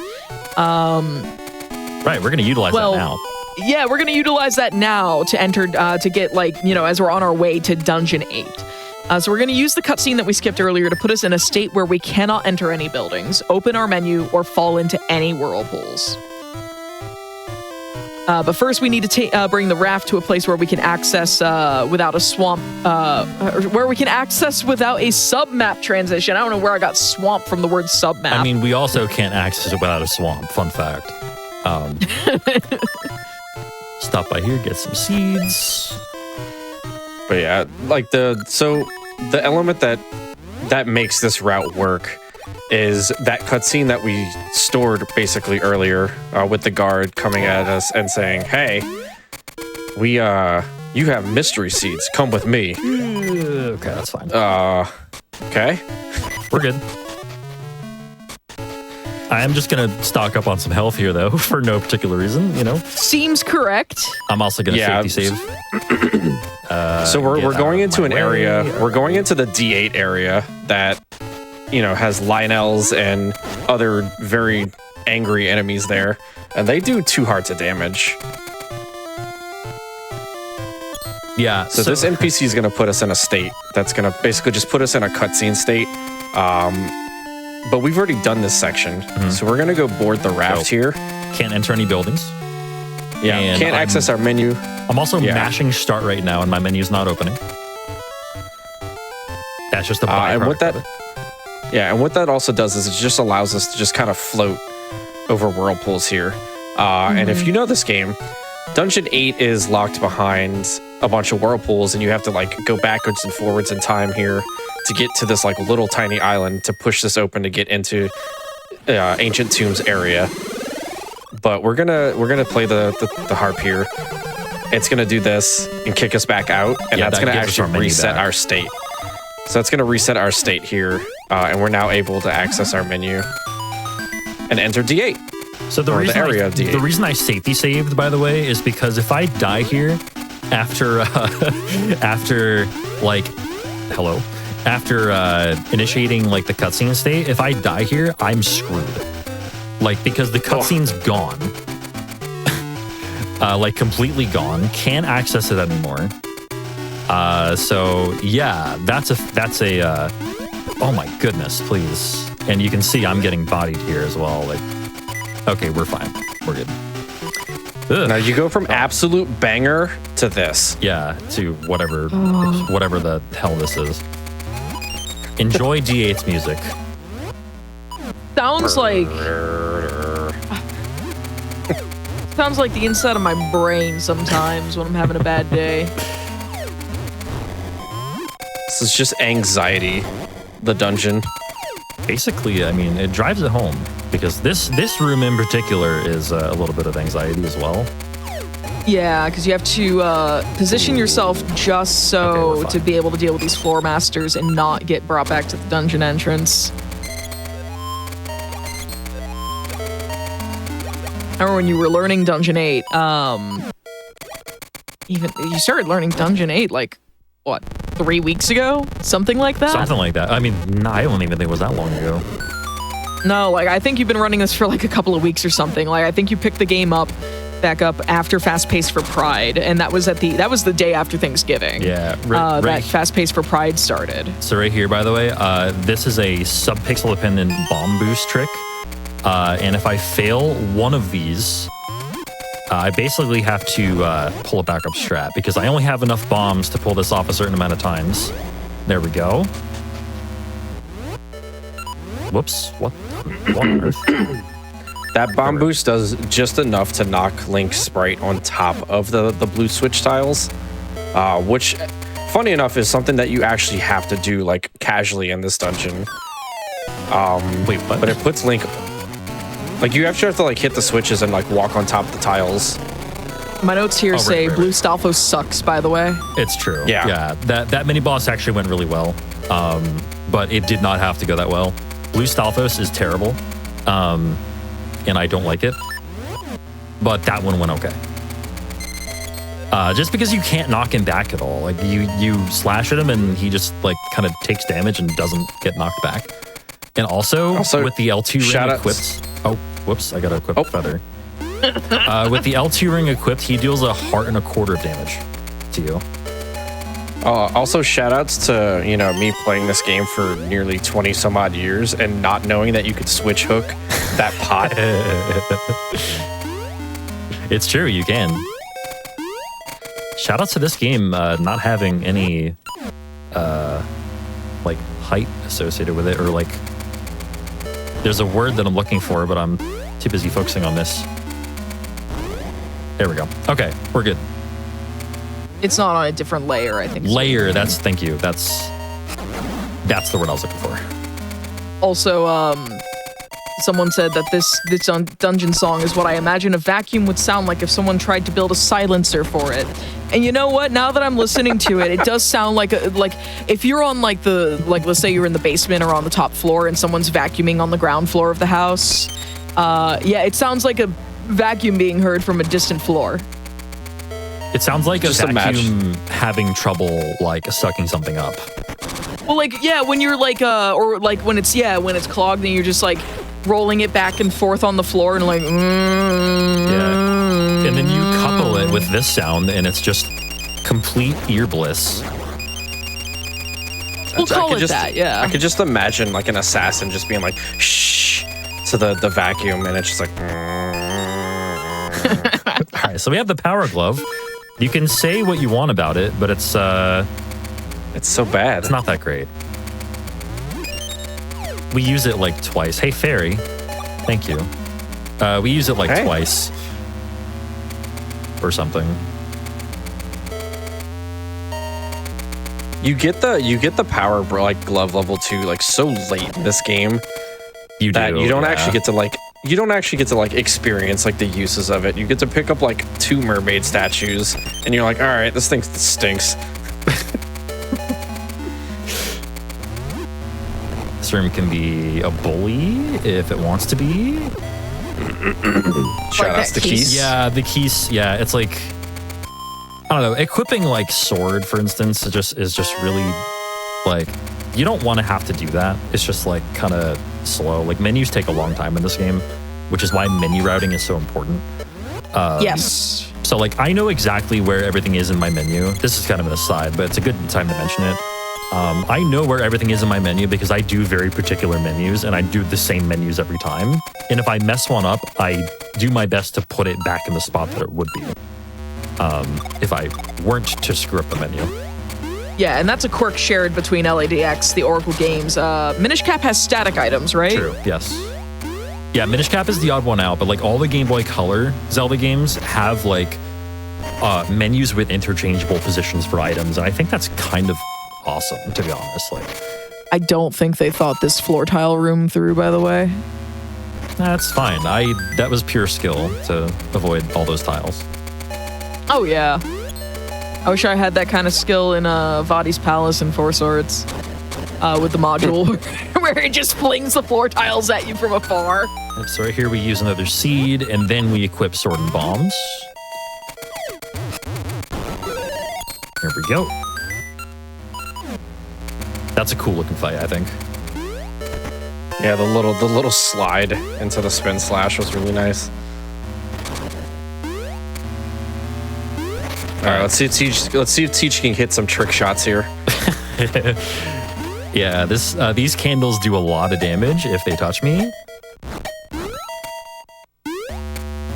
They do 1 heart, which actually like is not bad. My health is fine right now, actually.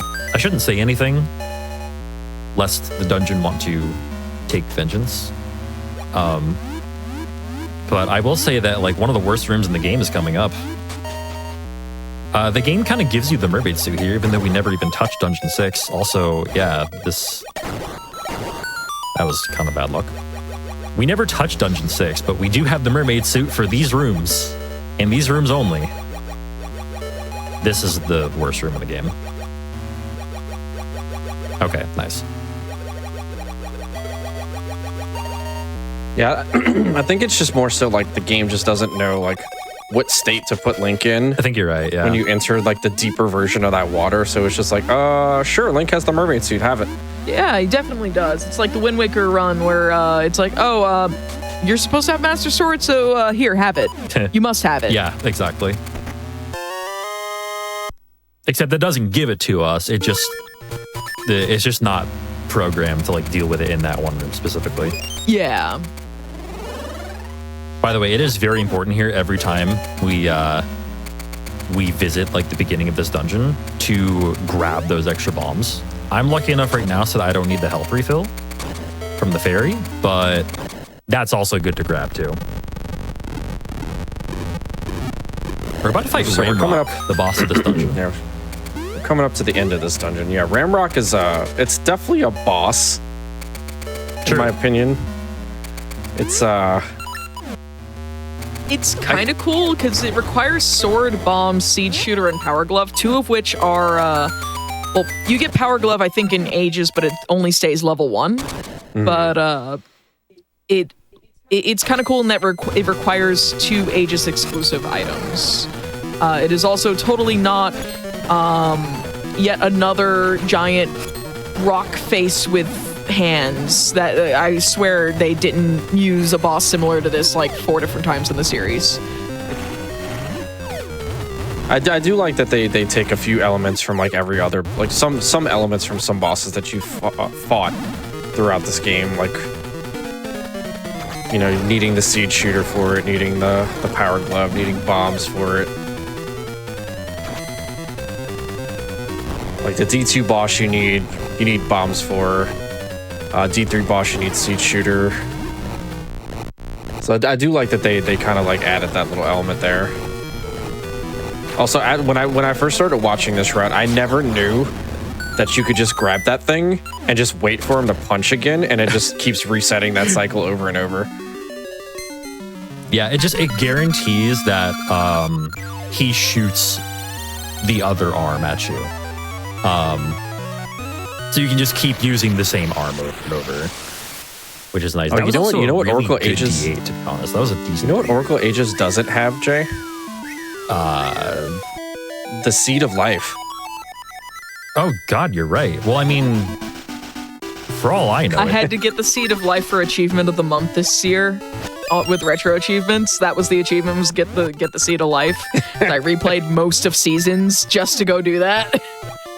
It was that, or it was like, I think, complete the alternative, like get the true ending in Donkey Kong Country 2, and I was like, I am absolutely not doing that. I was like, I would love to replay Seasons instead of, like, if it were just like beat DKC 2, I would have done that. No. Get the true ending in DKC 2. Okay, so I think now is a good time to start talking about the actual arbitrary code execution that we kind of like hinted at at the start of the run. Because right now we're actually performing the first step of it. Yes, by making and that's getting the Tune of Ages. Yeah, by right? making this room accessible right here, that I'm pressing these switches for. This one specific room is like a tile on the map that we need to have like, unlocked. Yep, exactly. It's the tile that we need to press A on to actually like make it all work. So we're gonna visit here, and then we're gonna immediately leave because we don't have the mermaid suit that we need to actually go like into the water. Instead, we're gonna do something that's actually way faster, and we're gonna do something called guard skip. So if I enter here in the middle of the room and then do this, they just let me in. They're very good at their jobs. The guards are very good, and that is their skills are definitely exhibited on these floors right here. Like, watch how good they are. They're very good. They're very good guards. Honestly, I've never seen guards this good in a Zelda game. They'll definitely deserve a raise. Okay, here's. I mean, what about all the Moblin guards in Wind Waker? You know all about those from crowd control, right? Oh God, yes.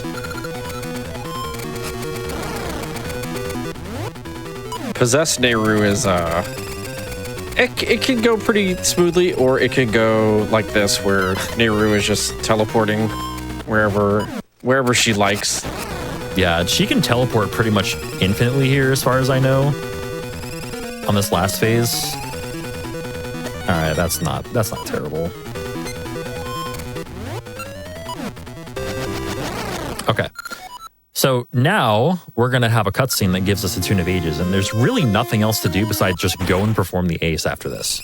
By the way, Arbitrary Code Execution, I'm shortening to ACE because ACE. Basically, it's a very fancy set of words that speedrunners use to say, like, kind of bending the game to their will. We're going to force the credits to play by doing very specific things and thus executing code that we're not supposed to. Yeah, and our file name is part of that. Yes, our file name's part of that. So I did a text warp earlier, right? Text warping right before I did D2 skip, that big jump across the pit. Right before I did that, I did something called a text warp where I activated a text box and transitioned submaps on the same frame in order to have the game treat it less like a submap transition and more like an overworld or sliding screen transition, which is not what it's supposed to do, and it sent me somewhere completely different. We're about to do actually that same exact text work, but followed by a much more goofy looking one that is going to send the game into a state of chaos. And we're going to visit a place called X Worlds, which is basically just the tiles surrounding the boundaries of the overworld map. And that's going to allow us to select map tiles that are actually outside the boundaries of the map when you have the map open. So basically what we're going to do in addition to that is, okay, so there are a couple of like things that make this work. There are a couple things we have to do, right? Once we're there, we have to stand on a subpixel perfect Y coordinate, and we have to pull a bomb. That bomb has to be the 5th item on the screen. And when we hang on, let me menu here real quick. There we go. Okay. And when we throw that bomb, it's going to end up in a perfect position, and basically tell the game to force the credits to happen when we select a certain map tile. So we're going to do a text warp in this cave right here, which is actually the entrance to Dungeon 6. So let's do this. We're going to shoot this owl and leave. And what happened? What's this?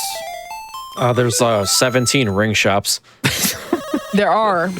Like, what is even going on here? But when we play the Tune of Ages, we end up in X World. This is why it's called X World, because there are X's on every screen.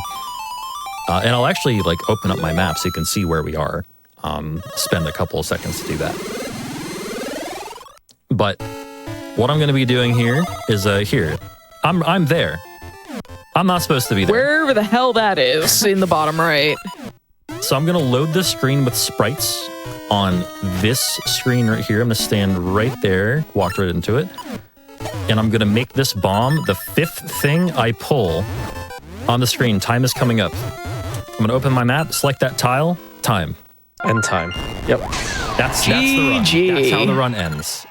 It is literally just us getting the components that we need to do that. And then we do it. And that's the end of the game. And now we have this perfectly normal cutscene. This perfectly normal end game cutscene where nothing weird is happening at all. No glitches to speak of. No glitches happened in this run. I'm pretty sure there's like a glass of wine in that glitch texture where the text box was before.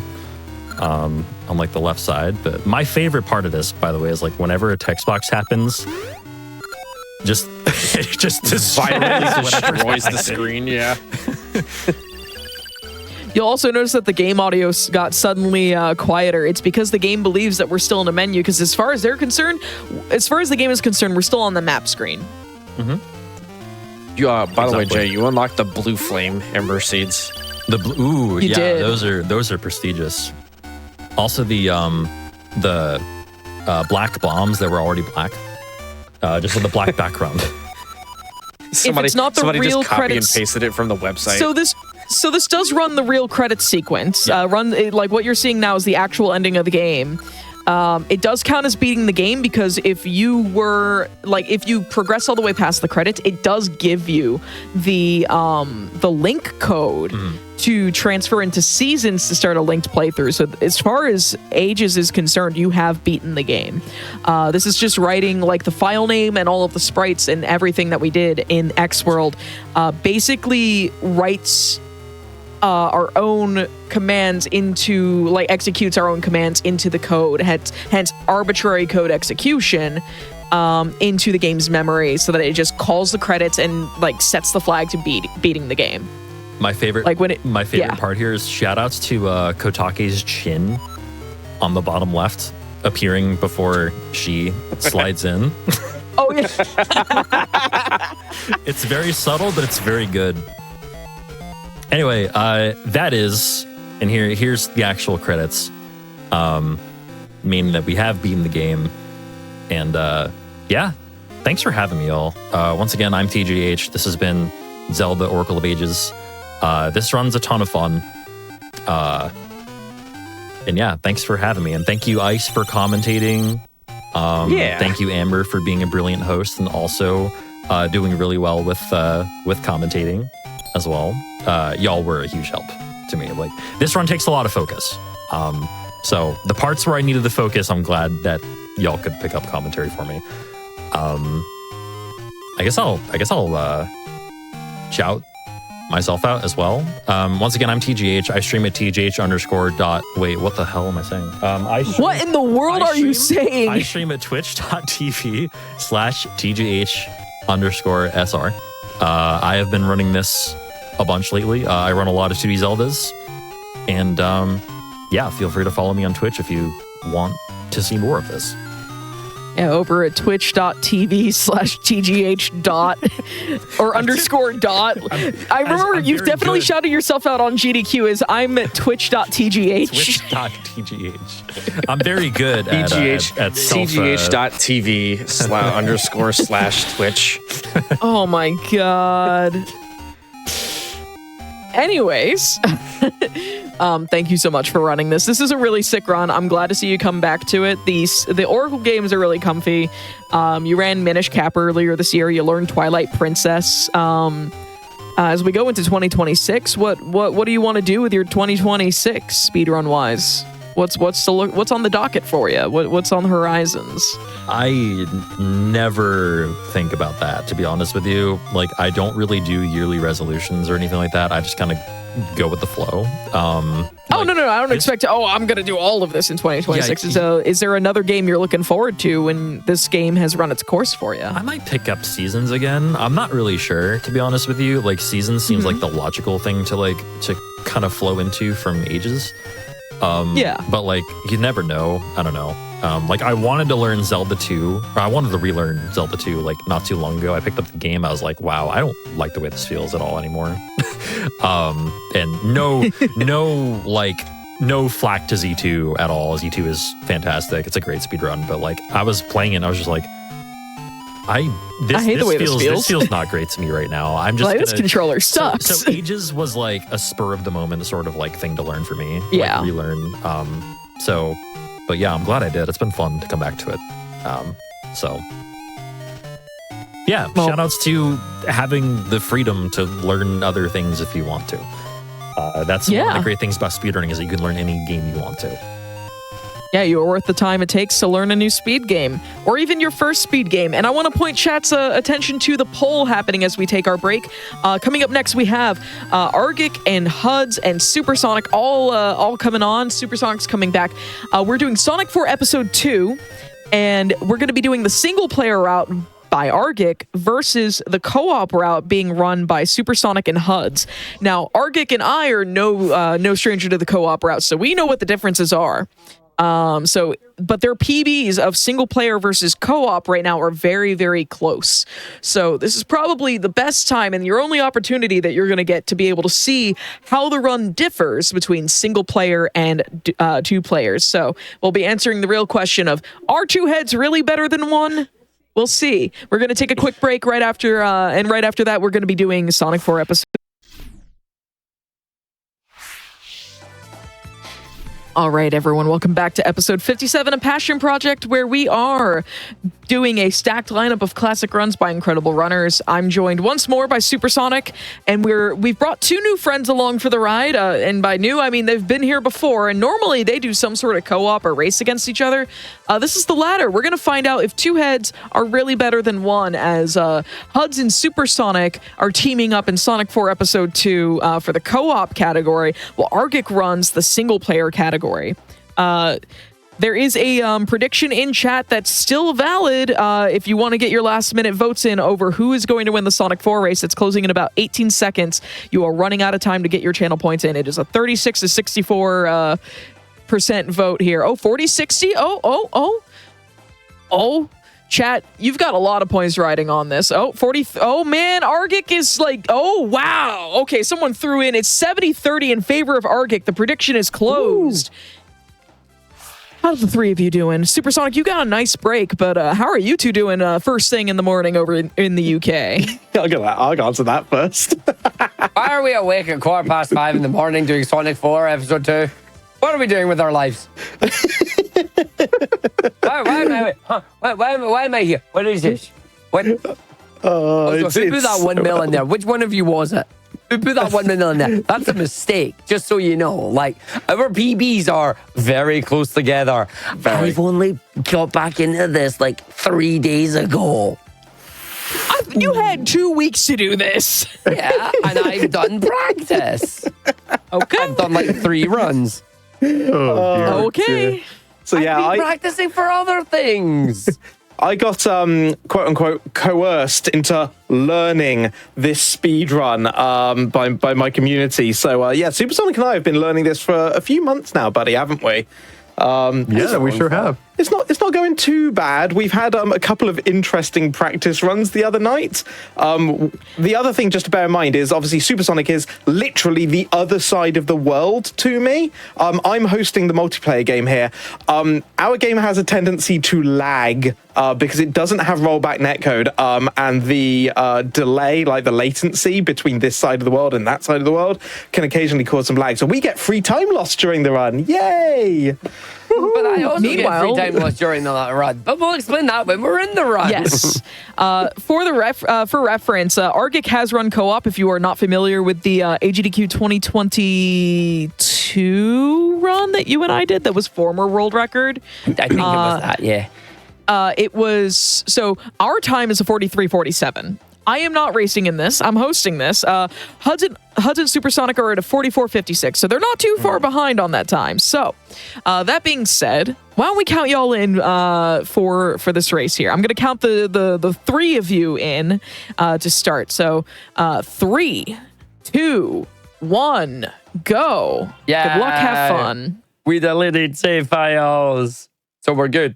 So yeah, yes, immediately, we're not really going to explain too much in the initial one here, because I want to just leave it with you all to see. Amber, I failed to jump. So we want to see if people are going to be able to see the differences that you're going to notice between the co-op run here and the single run. The main one thing you're going to see is that, of course, we have only the 2 screens, but that's because Tails will disappear off mine, but Tails will not disappear off the other one. Because those two get to share the screen, and you can see it's like, does the super zoom out style of really fancy proportions. Okay, all right, let's see who's going to do the thing. Yeah. So some important stuff on the co-op side here. Obviously, Supersonic is controlling Sonic, I'm controlling Tails. There's 2 really important techniques that we're using here. The first one is if I fall behind, or I should say the non-lead player falls behind, you'll see that the character gets pulled back to the lead player. This is a really important mechanic because it means that we can come back to a closer screen. Tails is obviously slower than Sonic, and we want to go super, super fast as much as possible. The second thing is that either of us can effectively pull the other character back to us. So A and B are kind of like our spin dash buttons, but on C, if either of us presses that, it pulls the other character and spawns them in right next to us. So I'm using that with Tails in order to get Supersonic up into certain areas. So for example here, Supersonic's going to jump, respawn me, and that gives me a little bit of a boost, then I can respawn him at the top. So this is a really important mechanic for the game in order to help us both navigate and speed through it. Yeah, Arctic and I called it the call button. Oh yeah, the call Yeah, button. so- Perfect. Yeah. Adversely, you'll notice that Arctic is using Tag Swim here with Tails and promptly taking damage on a chopper here. So every single time that Arctic wants to use a tag action where Sonic and Tails team up, which allows Tails to swim, the screen freezes. Like, including the in-game timer, everything freezes. And that is where single player will start losing a lot of lead time. Nice water run there to the co-op players, because the co-op players seldom have to use tag. Like the main times that they use tag is when they have to do the forbidden Tide Pod, as I like to call it. I called it. I said it, Arg. And that's the ability that they'll be getting later here in Sylvania Castle. But in the meantime, Argic has to freeze the screen whenever he wants to fly, swim. Tide Pod is, the same thing for co-op as well. But the other big difference is that Tails actually, when flying solo, gets more fly time before he tires out than single player does. Single player gets 6 or 8? It's seven hits of the fly button or the jump button to be able to ascend. Whereas like Tails has more of a time like associated with his flight in when he's solo. And here's the Tide Pod move here on Hudson's Supersonic side. Not the Tide Pod. Yeah, so the way the Tide Pod or the Super Spin Dash or the Tag Spin Dash, whatever you want to call it, I'm going to call it Tide Pod from here on out, works here is you are at max speed until you collide with a wall. So when you collide with a wall, you actually you lose one stage of speed. If you do it again, you lose a second stage of speed and you are at your slowest point. Like they just collided, they're now a stage slower. They've collided, they're at their slowest speed. Another collision would cause them to break the Tide Pod, but you can also manually break out of it here. Part of the routing on this is knowing when you want to be in the pod and when you want to be out of the pod. Yes, and also when to jump using the glorious slope physics that are in Sonic 4 Episode 2. Now, I may rag on Sonic 4's quirky physics, but they are much better than Sonic 4 Episode 1, I'll tell you that much. Ooh. Yeah. Another thing that I have to worry about is that because I don't have any of these safety nets here, I also have to be a little bit unlucky when it comes to... Oh, well that... Oh! That's fine, we got it. Okay. That. So if I fall down, I just go... And I do not get the ability to save myself compared to other runners who will get lovely safety nets. Yes, the call button and Tails' ability to fly solo are definitely safety nets. You once did the single player run on Mercy Kill when Mercy Kill, hosted by Skybills, was still a show.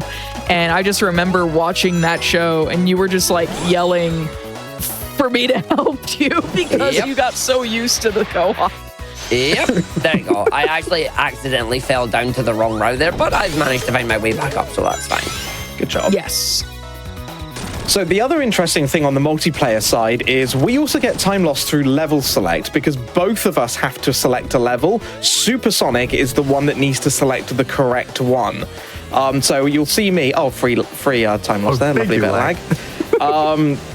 So you'll see that every time we go into the scores screen, I'm going in to select a level, but I'm just picking any. Supersonic, meanwhile, has to actually pick the correct one. If he picks the wrong one, there's no in-game pause menu. The only thing we can do is complete the level, so it is a whole heck of time loss. Please don't select the wrong level. I mean, I would love you to, but please don't. I mean, I want this race to be interesting, so please select the wrong level. I'm not far behind. Come on, lag spike in the menu. Oh, no. So you can actually avoid that. So World Record is played by a pair who use Parsec to simulate couch co-op. Couch co-op does not have any of that level select nonsense. It actually proceeds like the single player run does, where it's straight up one level to the next if you press the Y button to play the next level. So if you do have... Yeah, if you are blessed with a connection strong enough and not overseas like Hudson, Supersonic, or myself and Argic. You can play on Parsec to be able to, or even play at a friend's house to do the co-op run faster than you would by doing it online. But the game does have peer-to-peer online. Like, so if the Parsec connection doesn't work for you, the in-game co-op might. Like it does. It's better for Hudson Supersonic because one's out in the west coast of the U.S. and the other one's in England. Yep. So, which is actually a much farther distance than myself here on the East Coast and Argic out in Scotland. I'm just so far away. Oh, yeah. Right, What we should do one day is after we've done the obligatory, hey, you've caught up to us, let's race. Oh, no. I told this to Supersonic. We should do a partner swap where the two Tails players swap with the two Sonic players. So Huds would be partnered with Argic and I would be partnered with Supersonic, which can really, really mess with the run. Because you'll have spent all that time getting used to each other's mannerisms and quirks, and then you are then stuck with the other player who has possibly a completely different set of strats and communications. So that could be really fun. Yeah, you do get used to how each other plays. Like, for example, when we're in like this form with the ball, I allow Supersonic to do all control for this. There are certain jumps that I will try and like backfill him on, like this one here, where we'll both go for the same jump just to try and make sure one of us hits it. But like this section here in the snow, I allow him to do all the control. Likewise, when we're in the plane later on, I do the plane sections. Yes, that's another benefit to co-op is when we get to Sky Fortress and we have to do the obligatory Sky Chase segments. Oh, we have to roll there. Co-op is actually a lot better than single player because Tails has full control of the plane. Sonic just becomes a battering ram. In most cases, at least. Chonky green bar. It's my favorite. Yeah. Thankfully, you won't have my audio right now, so it's fine. But yeah, so on that boss fight there as well, like just slight difference as well, because of every single hit I have to do, because I'm solo, I lose a significantly larger amount of time. But I gain some of that time back via not having to worry about level select menus as long as I press the Y button. Oh, Very good save on that. Very good save on Hudson Supersonic side, by the way. It's a really tricky one. Because I saw that jump almost go real bad, real fast. It's almost like Huds and I know exactly what we're gonna do. So it's like we've been doing this for a while now. What? So this is my strange, isn't it? Yeah. This is my favorite level of the game because I have one bit to do in this level. The rest of it's all Supersonic. It's funny because it's the opposite for Arg and I. We actually have Tails do a lot of this level. Oh, interesting. do we? Yeah, White Park too. No, we don't. I do most of that. You do you do the opening bit, and like you do the Tide Pod at the end, but I do like the entire middle bit. What's the middle bit? Oh yeah, the flies. Yeah. Yeah. Oh, I got snowed. Oh, it's fine. Oh, I got snowed. Going up. Going up. There you go. Fine. okay, good. Thank you.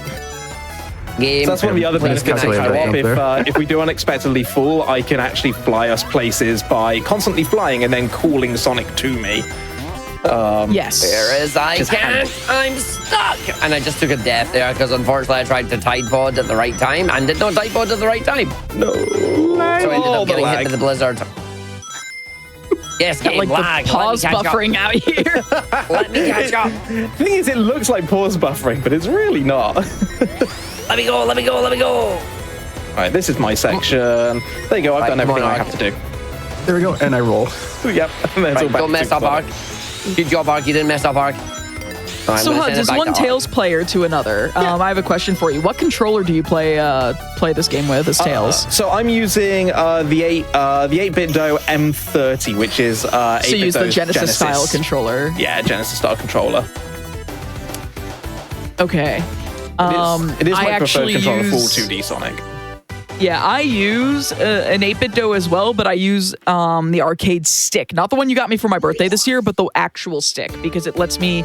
I have mine modded with an octagonal gate, so it actually allows me to lock into better angles for swimming and better angles for...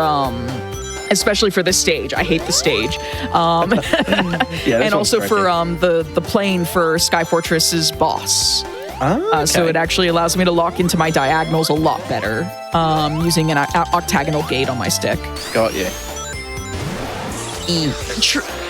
A T-Tree, my Fisher-Price Curse controller, like, is broken. Like, I think a wire that was soldered has, like, given up.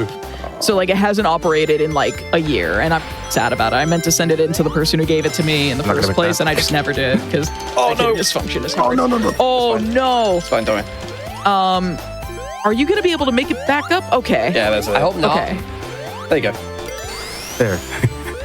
Yeah, I miscalculated that jump a little bit there, and I tried to call Tails right there. Oh! Hey, keep making mistakes. Keep making mistakes. And let me catch back up. I've already made a death. You need to die at some point. Hi, Nico. Hi, Nico. Oh, I mean, it's true. Supersonic did nearly get squished. So just Where for, in the world did Tails go? Oh, okay. So don't worry about thing. it. That little polar bear we have decided is Nico Hart, which is why we shouted out, "Hi, Nico." Oh my god. I was legit looking for Nico in the chat. Oh my god, okay. Oh, I keep bonking into the walls there. Curious to see how this goes. So this section here is a lot of... Oh, you're actually going to do the Tide Pod attempt. There we go. Nice. Wow, Arg and I never really got that nailed down there. Very nice. That was like one of the few things we practiced. Like when we would usually take an hour to practice various stages. Mm-hmm. Yeah. And that was like one of the stages that we practiced like a ton. We pressed that. Yeah, we ended up just having me swim through it instead of using the Tide Pod to get through that. Which part? The place where if you don't get past the ice crystals that form that you can't break, like you just die. Oh. The part that like starts with like spikes. We did. It's at the end of Sylvania, not Sylvania, White Park 3. Oh yeah, no, I'm about to get to it. We did actually get good enough where we did the Tide Pod strat. For showcase runs, we didn't do it though. No, for showcase runs we thingied it, but at the GDQ run we did it. We sure did thingy it. We did it. We did it. So here on the Metal Sonic fight in White Park Boss, this is our first Metal Sonic encounter. What's important is that both players do not go into the background layer. If one of them does, they can call the other back into the foreground. But you cannot, like, if you're both in the background, it is not only a time loss because it's not an opportunity to damage Metal Sonic, but it is also like it is just like impossible to get back from. So you saw HUDs actually hit the spring and Supersonic called him back.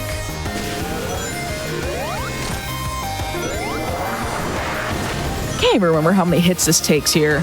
Too many. It looks like it's too many for sure. No, you bug game. Oh. 1, 2, 3, got 4, good 5, 6. RNG There you here. go. Lovely. Oh, Yeah, that was not bad Metal Sonic RNG there. Oh, geez. Answer your phone. Answer my phone. Oh, you're absolutely right. I should answer my phone. I wonder who's calling. Hello there. Is that the spring delivery service? Why, yes, it is. It's the return of the spring delivery service brought to you by a two-tailed fox boy. Hi there. I'm currently fighting a really annoying metal version of myself. I require some springs. Can you help? Absolutely. So the two-tailed fox boy is going to be sent over to deliver springs so that you don't hit them. Oh my god, yes, let's go. This was the bet that we did. It was great. I just said, load up my phone. It's like, is that a spring delivery service? You in all your Sonic outfit glory. A number of people over the last few months have been commenting on the background that I have with Minus's room, where you were just sitting like above my fireplace. Oh yes. Like, paint me like one of your French Sonics with an Amazon costume. I just get a phone call there. Hello there. Yep. Is that the spring delivery service? I require a two-tailed fox boy, please. We'll send one right over. Oh, thank you. Except he's going to be trailing behind on your screen because it's not being controlled by another player. It's being handled by you. Oh, dang it. Wait, so that means if I fail, it's my own fault?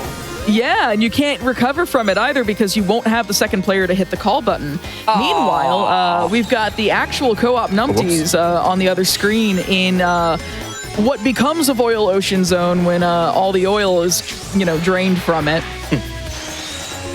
Desert ducks. Oopsie. No, we're not at like ducks just yet. This is oh my God, what is it called? What is the name of the stage? All I know Oil is desert. duck zone. Oil desert. Oil desert. Let's play Oh my oil God. desert. I keep trying to say oil ocean, and I'm like, it's not oil ocean. That's Sonic 2. He's a desert. Notice all the sand. Honestly, Arg, you're handling Metal Sonic pretty well, all things considered. Or There you go. There's Metal Sonic sucks. Okay, there we go. Got it. Yeah, I'm actually pretty good with that. I'm happy with that. That's not terrible. Yeah, that was not a bad single-player medal at all. No. I get one final hit now. I'm going to put back to the start so it can save me some time. And then just let him hit me because I don't care.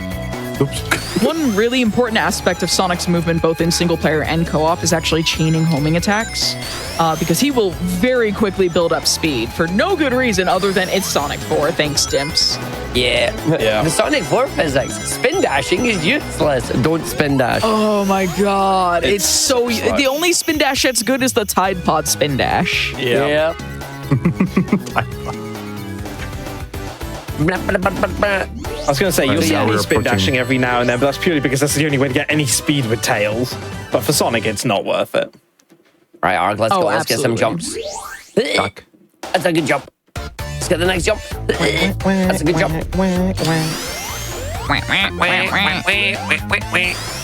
We love the ducks. I appreciate that we have Argic and Argic on the screen, by the way. I'm so glad that Argic's here to help me. I'm not going to lie. I think you need to it. help me. I'd be How in many trouble. Argics does it take to screw in a light bulb? At least 3. What are the roles of each of those 3 Argics? One removes the light bulb, one puts the other one in, and the other one supervises. I'm afraid of Supervision Argic. I'm not gonna lie to you. Yeah. Supervision Argic is distracted. Don't worry about it. It sounds like the right way to get electrocuted. Nah. Ah, beautiful. Hutch, are you wearing an Udi? Like a big oversized hoodie? No, I'm just look very wearing a regular comfortable. hoodie because it's cold, because it's Okay. like 5 a.m. The heating doesn't chilly, come on innit? for another hour. Oh no! Well, everyone's in bed asleep, so you don't need heating on. Usually. Usually, yeah. Oh dear. See, I'm staying warm. I appreciate I know the it's fact too that early for this. I would love to go to bed, but they asked me to be awake. I'm alive. You're right please there. do not die here. No, I Like, I almost know that died. there's a checkpoint right there, but please. Listen, it's not easy for me. Right, 4, and then wait for the wind. So I've got 3 more. Wind, please. 5, 6. 5, safe. 6. Okay. Safe. Oh my God. I hate that section It's solo. nerve-wracking in single player because I only get 7 presses. And then there's a little trick in the later stages that I don't get to do because I can't switch light. It's cold above or below freezing? Below freezing.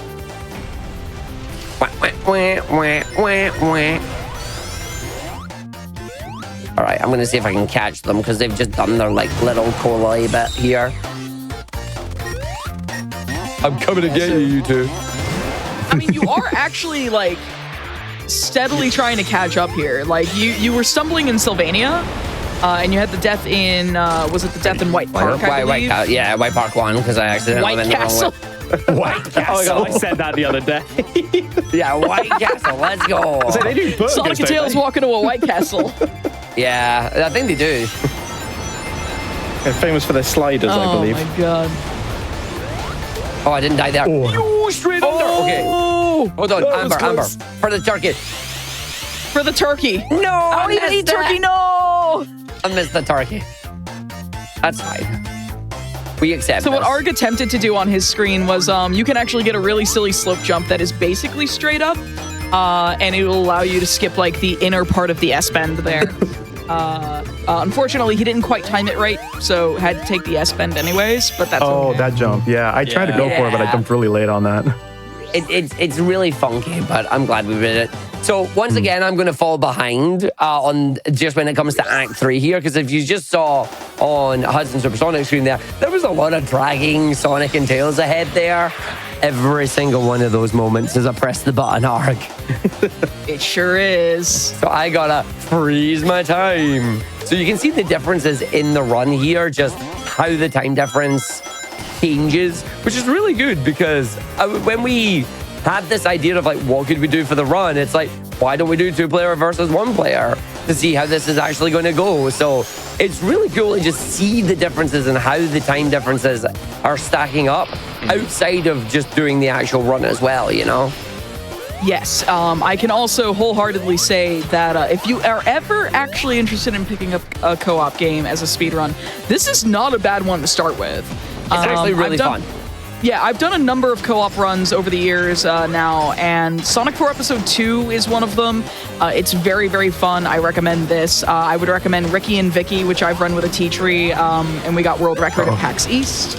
I would also recommend, if you have the means to do it, Zelda 4 Swords GBA. It is on Nintendo Switch Online, but it has a ton of latency when in multiplayer, so I can't recommend the Nintendo Switch Online version, but if you can manage to run the GBA version of it natively with a local friend or something, that's also very fun, and honestly makes 4 Swords terrible physics and movement feel tolerable because you have someone to bicker with. But no, Sonic 4 Episode 2, even single player is better as a casual experience than Sonic 4 Episode 1. I am yapping through this very long boss fight, by the way. Oh my So god, long. 10 minutes of auto-scroller, let's go. Yeah. No. Like, the only thing I will say is that Sonic 4 Episode 2, from this point forward, has a ton of downtime, because you have this boss fight, which requires some amount of interaction, but not nearly enough. And also, you do have the Sky Chase section, which is another very long, it's like 4.5 minutes or something like that, of airplane with Sonic as a battering ram, broken up by a single platforming section for the Sonic player. But I do want to recommend, this is a good online co-op speedrun, has native online, you don't have to use Parsec. Parsec is preferred, but not required. And then Ricky and Vicky is another case of either Steam Remote Play or Parsec is required. Couch co-op is ideal because you don't have latency, but Ricky and Vicky is very, very fun if you like arcadey style, like bubble sort of things. Very, very fun puzzle platformer on the Atari 7800. Oh my god, I caught up. Yeah, you did. While we're in the auto-scroller, I'm going to take a quick moment to remind everyone that Passion Project will be back in 2 weeks after. This is the last run of this show for tonight, but we'll be back in 2 weeks on December 26th with TGH and I. TGH ran Oracle of Ages earlier. We're going to be doing a Pokemon Crystal co-op randomizer using the Archipelago system, but instead of just sharing information back and forth, we're going to be sharing the slot, which means we'll be receiving all of our key items at the same time. We'll be playing the same seed, and we'll be working on it together. So I might be off in Kanto doing some nonsense checks that I don't mind doing, while TGH is off in Johto doing the checks I hate doing, and we both benefit from it. It's not just, oh, I'll go do these checks so that I can give you the information. It's no, I'm going to go get these checks so that we both get the items, and that's going to be really fun. We're still tweaking the settings to find the right ones that are entertaining to both of us, while still staying within estimate, but that's going to be a lot of fun. But also, after December 26th, Black in a Flash is coming back, and you don't want to miss out on that, because for their upcoming events, they have Speeding Through the Holidays happening December 27th and the 28th, starting at 1 p.m. Eastern, and Back to Black will return February 5th through the 8th in 2026, benefiting Race Forward. So if you want more information on that, you can use !BAF in Twitch chat to learn more. We are still in auto-scroller hell, but let's talk about what happens in the Sky Chase acts. Wait a minute. Before we're talking about that, hey chat, what's this? Amber, Yes. If you're doing your archipelago and that situation where you're in Kanto and Tej is in Johto happens, does that mean Yes. you decantoed? Oh, God.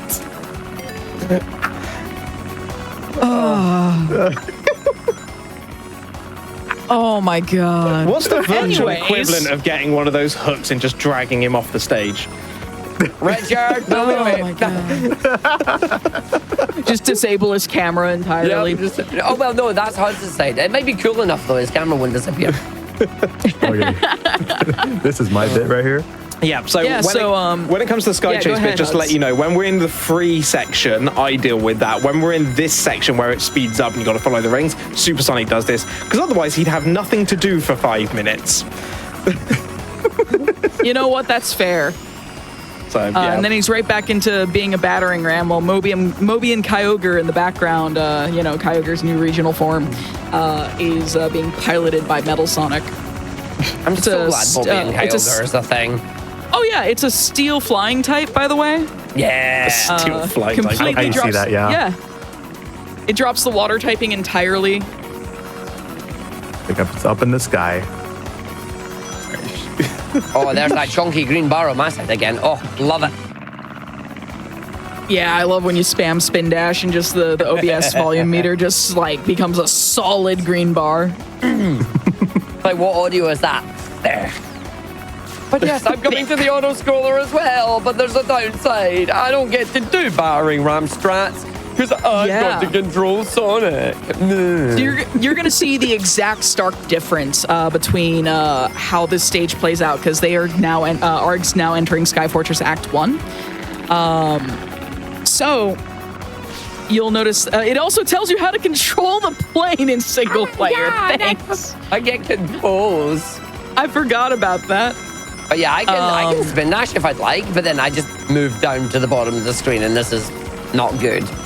Yeah, so you don't want to stay here on the bottom of the screen. So I almost said Supersonic. So Sonic has to actually control the plane in a really painstaking way via running around. Otherwise, most of the controls for the plane are the same. You do want to make sure that Sonic doesn't take damage. Meanwhile, Supersonic actually gets to do something again. He has to have Tails peace out so that he can do this platforming section. And please don't die. I've had Arg die a number of times on this section. Actually, you know died what? here Yeah, please before. die. Please die. I have seen you die here. I would love it. I have See, now seen that you I've die said here. that, I'm going to get hit by it and end up dying. This is not good. I don't want to curse or anything, but we're actually on really good pace right now. Yeah, no, you absolutely are. Oh, okay. Please. The worldwide everything's panic. fine, Oh my everything's god, I fine. thought you were going to fall through the plane. Jesus Christ, dude. Hey, what can I say? He's done I that die before. hard. He's genuinely got to the plane so fast that he's missed the plane. I have missed a plane. That is God. true. No, do that. Oh, I just saw that. Yeah, you almost missed the plane. No, do that. See, I'm watching on the chat delay there, so I'm like, wait, what did you do? And I was like, ooh. But yeah, no, if you're on good pace, please don't throw it. I've had that one little death, which has not been great, but other than that, this has been a not bad run. You don't want to see what my first D-Rush run went Yeah, like. I feel like you've no. caught up a little bit, all things considered, and especially considering your Sylvania and Sylvania White Castle and Castle. White Park. Yeah, but zones remember, where, yeah, like they weren't the best, but remember, that's just the difference between two-player as well. I'm always going to lose out on that because of the Yeah. amount of tag actions I have to do. yes. Like, I was never going to come out of that in the lead because just too many tag actions. Yeah, the places where you gain time are actually like are basically on level transitions It's for the level most part. transitions. And it's level transitions, but you also don't have to coordinate with a co-op partner. Like if you make mistakes, it is entirely on you and it is not a communication breakdown unless it's a communication breakdown between your brain and your hands. That's just a regular day, isn't it? I was going to say, isn't the It whole is. thing, isn't that just a fancy way of saying skill issue? Pretty much. The communication breakdown between the hand and the brain. Oh, an Just want everyday to point out, occurrence. somehow on that auto scroller, we just got a gold split by nearly a second. That means someone's splits are janky. No, it's just you can legit save time on that level, but it is just jank. Yeah, no, you Most can't. of it is like doing really tight cannonballs. Yeah. Like if you can hit them at the yeah, if you can time them at the top of the screen like really well, if you know where they spawn, you can do it, Huds. Maybe not. Oh, it's fine. Tails Okay, can't. I see you have Supersonic do this. Yeah, as far as I'm aware, Tails can't get over that section. I think you can start flying. Oh, okay. What did you do, Arg? I didn't die. Are you proud of me? I am very proud of you, Arg. Thanks. Nope, not that way. Yeah, you two get yeah. Get off. Oh no! Come back here, you. Yeah. I tried. Do the fight over who's first. Do Sir, it. you have an obsession with those springs. Leave them alone. Yeah. They're addicting. Resist the allure. Get away spring from the del- springs. Go away from the light. Sorry, I forgot to cancel my subscription service to the spring delivery service. My bad. Supersonic certainly forgot to cancel. I We did. added extra springs. Oh dear. Oh my lord. You keep Well, trying to do I will, that bit. I wish you all a very merry lipstick missiles, since you'll be coming up to the boss soon. May your lipstick Oh yeah, missile good RNG be RNG. good. Yep. Nice. Okay, that was Sky fine. Fortress. Yeah. It was fine. Nothing went wrong there. Yeah, totally not. Sky I would not Fortress start 2 can run be a little springs. challenging, but 3 is, I think, the hardest level in the co-op run. I think it's so, the hardest too, level yeah. in the run, period, but like whether you're single or co-op. But like I think this is going to be the level that makes or Arg? breaks Hudson Supersonics' pace. Do not go into the special stage, Arg. I swear to God. It's so tempting, isn't it? Giant special stage rank. Ooh. I'm not going to say anything. I've been looking over your practices every now and again. I keep seeing you in the special stage, and I'm just like, why? Because they're fun. Why are you in there? Why not? It's time loss? But it's It's fun. fun. Oh, Good jump that's there, why. Huds. And also shiny thing. Yeah, understandable.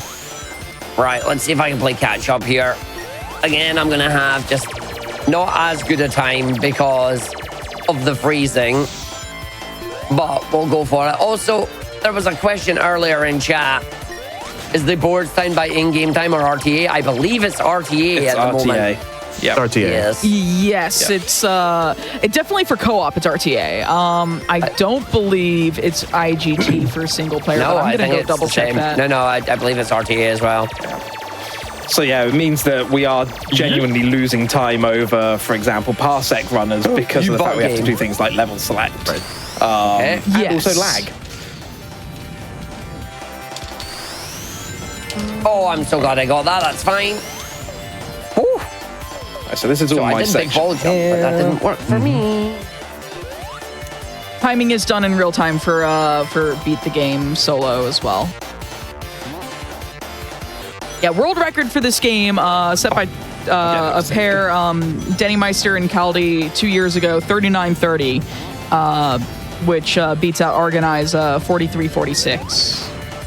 And they have some really, they have some amazing strats in there. Oh yeah, Yeah. Like, Like, I would- they I would definitely like had to the time to challenge it. commit. Yeah, they found some new strats in it, and I'm very much looking forward to challenging that at some point. We've Yeah, been you through and I analyzed, should like, de-rust. their run compared to ours. They are really, really good. There's only one level where we've actually found more time saved than them, and it's the level that's coming up next for us, which is the Sky Fortress boss, where we're going to do a strat that saves about 15 seconds, but can also be quite dangerous and cause instant death if you're not careful. Yeah. Why? What are you going to do? Early hits on the first stage of the boss. Thanks, lag. Thank you, lag. There goes half the time save. Early hits on the first stage of the boss, so you can actually clear it in 2 cycles. But it does require RNG. Yeah, I I don't- don't just go to the top. No, we do. It's like you hit him on the top right of the screen as he comes Correct. down. Yeah, they don't. Yeah, break yeah. that No, we world already record do run. that. Yeah. Wow, interesting. Okay, this is where I have to pay attention. Wait, we're paying attention? So I want to see him Come go on, we want- up. Just Flip like up. he's going There we up. go. Okay. So we get But first there hit has there. been We stay instances on where I the got right. crushed up there. Yeah, if you jump too early, you'll get basically crushed. So you got to be really Go up again, careful. please. Yeah, it also takes about 40 seconds Nice. for that first hit to become accessible. So if you get insta crush there, that is 46 46 seconds of time loss. So it's perfectly fine if fine. Supersonic gets Oh, hit there. God, That's okay. completely safe. All right, pull back a little. Yeah, so now I pull back a little. So we've got 3 hits here. And I'm going to be... Ooh. So I'll be What? recalling him back to the plane when necessary. Yeah. Yeah. Hit him, but it didn't register the hit. There we go. Yeah, I saw you bounce right off him. I'm like, are you serious? Okay, Was that now we need to be going- was very that going to- careful. Yeah. Was that going to the left at the very end, Amber? Okay, we got Nice. missile RNG. Good yeah. That was good. There Yeah. you go. Yeah, doing that So that strat, when missile- the plane is spinning, you can't actually control it up or down. And if one of the missiles Yeah. comes into the plane while you're doing that, you're going backwards. If you go off the screen, that's it. Start again. So You're it's insta dead, yeah. It's a really risky strat, that one. But the time save is about another 5 or 6 seconds.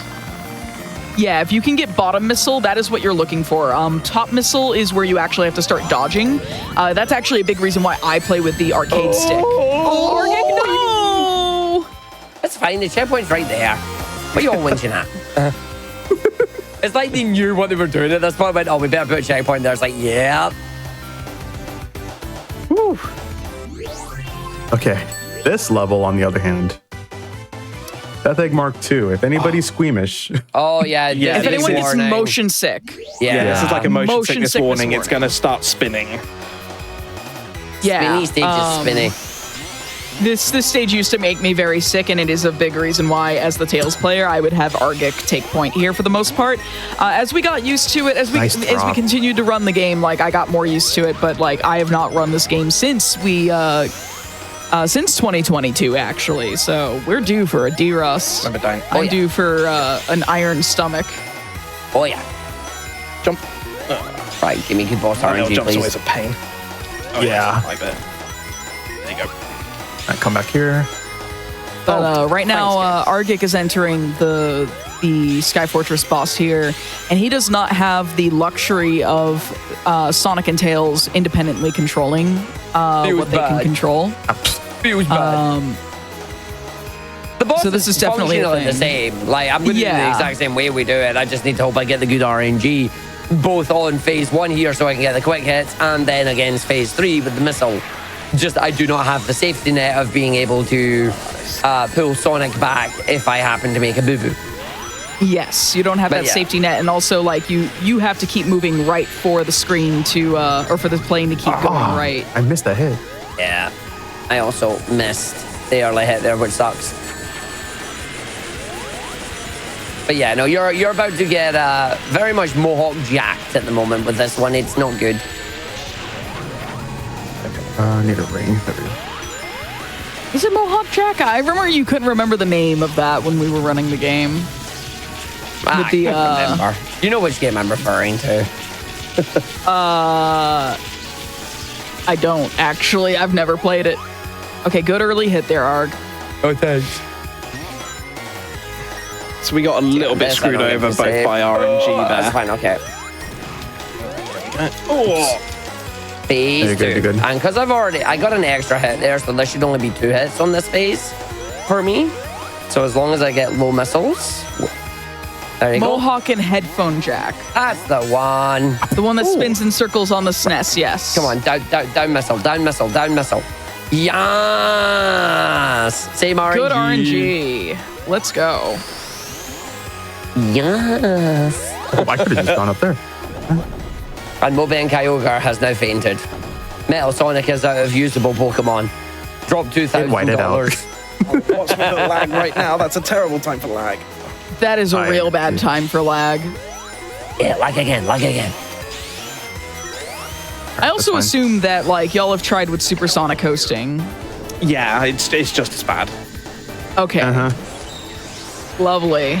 It's partially the game, and it's partially the latency and the game dealing Yeah. with that. Oops.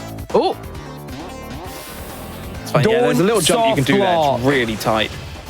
No, do not soft lock. Oh yeah, we found a fun soft lock in this one, Amber. Oh Wait, yeah, we really? did. So if on this section here where we've just gone through, if Tails isn't alive at that point, or I should say if Tails is ready to be like cooled back, so he's kind of like in his floaty ball form, In his safe ball state, in his safe ball state, and you get to that auto scroll a bit right at the end past the 10 sign, when you get to the end here, you can't respawn Tails and the game soft locks because it won't trigger the end screen. Like the score countdown. Yeah, we found that out on our PB pace. Oh, of course it was. So yeah, we ended up coming out of ball form, and then Supersonic ran on ahead, obviously, to finish the level off. I was like this, as I am right now, and we got all the way to the end. I couldn't respawn Tails, and the game just went, oh, it just stayed there. Jesus. Oh dear. Also, Hudson and Supersonic have entered the final boss, by the way. This is the Heart of the Death Egg Mark II, which curiously got a toy last year. I saw that. It's a really good toy. Yeah. I've got It's a the cool toy. Don't get me wrong. It's a very, very cool toy set. But I was just like, when the hell do they ever acknowledge Sonic 4? It's a good question. So the way this boss works in co-op is you actually rely very heavily on Tails. Tails is going to fly up to the Death Egg's heart and bring Sonic up to the center ring. When you are playing solo, you have to use Tails. You have to use the normal Tails flight, which is much more limited in how long he can fly for to bring Sonic up. And you still have to dodge all of the electric floors as they happen. So it's like kind of the same, but it is a much more difficult experience. How many hits does this boss take? It's been 3 years. I think it's like 7. We'll be able to tell you when we're on the last hit because that's really obvious to know. So And Yeah. the spinny thing again. he's gonna when he does the spinny thing the next time, so it'll be after this hit. There will then be 3 more to go. Ow. Okay. Rings, please. Thank you. Yeah, rings please. become your priority. If you take any damage, you need to prioritize rings. Good lord, that was a rough section. We've not had it that bad for a while. Yeah, That was very rough. Yeah, someone in chat This is where the actually just barrier's gonna pointed come out. up. So someone in chat just pointed out. I hope you are enjoying this early preview of the game. Like, it doesn't come out until 2027, but You mean the Sega has movie? graciously given us access to it. So now he's put up his shield, so we actually have to use the Tide Pod in order to break the shield, and then we can get a hit. The key thing here is go in the opposite direction to how close he is, because then you end up on the underside of, or on the top side of him. So even though he's on the left, we want to go right, go all the way round, because then once you break it, it's a free hit. So Yeah. we are now you don't coming up hit to the spikes. We're coming up to final hit here, so Richard, be ready on time. He's going to do one more spinny thing, and then it's going to be last hit. Okay. This one's one of the hardest ones to get, Yeah. and that's why. Okay. Oh, this is Oh bad. god. Oh, Okay. wow, No zero rings rings. is very scary. Oh, There's that we should have broken 2.5 minute time loss. Oh, we should have broken out. Yeah. It happens. Oh. I realized as we Yeah, went there are no round. checkpoints in that fight. Yeah, No. there's no checkpoints. It's all do it the whole thing again. Yeah, including the level leading just up die to it. and do it again, like, you know, we can make it close. I'm just going to do it. If you want to just, Oh yeah, because you just can't pause and hit restart. I can. No, we Yeah, can't. like I saw the writing on the wall as y'all started to go into the spin. I was like, oh no, the lightning cycle. Yeah, that was a good run too. It was a It was very a good really run. good run. Wave bye If bye you to had the gotten that PB. final hit, was that was that been, PB yeah, pace? they're on really good pace. We came into this fight 55 seconds up. Oh. Yeah. We've had this a Next few time. times now. It's okay. Yeah, we'll get it soon. Next get it. week. You should do more runs next week, right? Oh, yeah. Yeah, we will Yeah. I used to have got it. So just, again, differences between single player and multiplayer on this one. Again, I lose time by default on this because every single hit is a time phrase for me. So I gotta just go for it. Functionally, I just gotta do the exact same stuff, just not die. Easier said than done on this boss though. Strat that I do like to do, if I can help it, is deliberate damage boost, where I'll take damage, grab a ring before hitting the boss. But that's sometimes not possible. Oh. See, they're focusing up now. They're like doing the thing.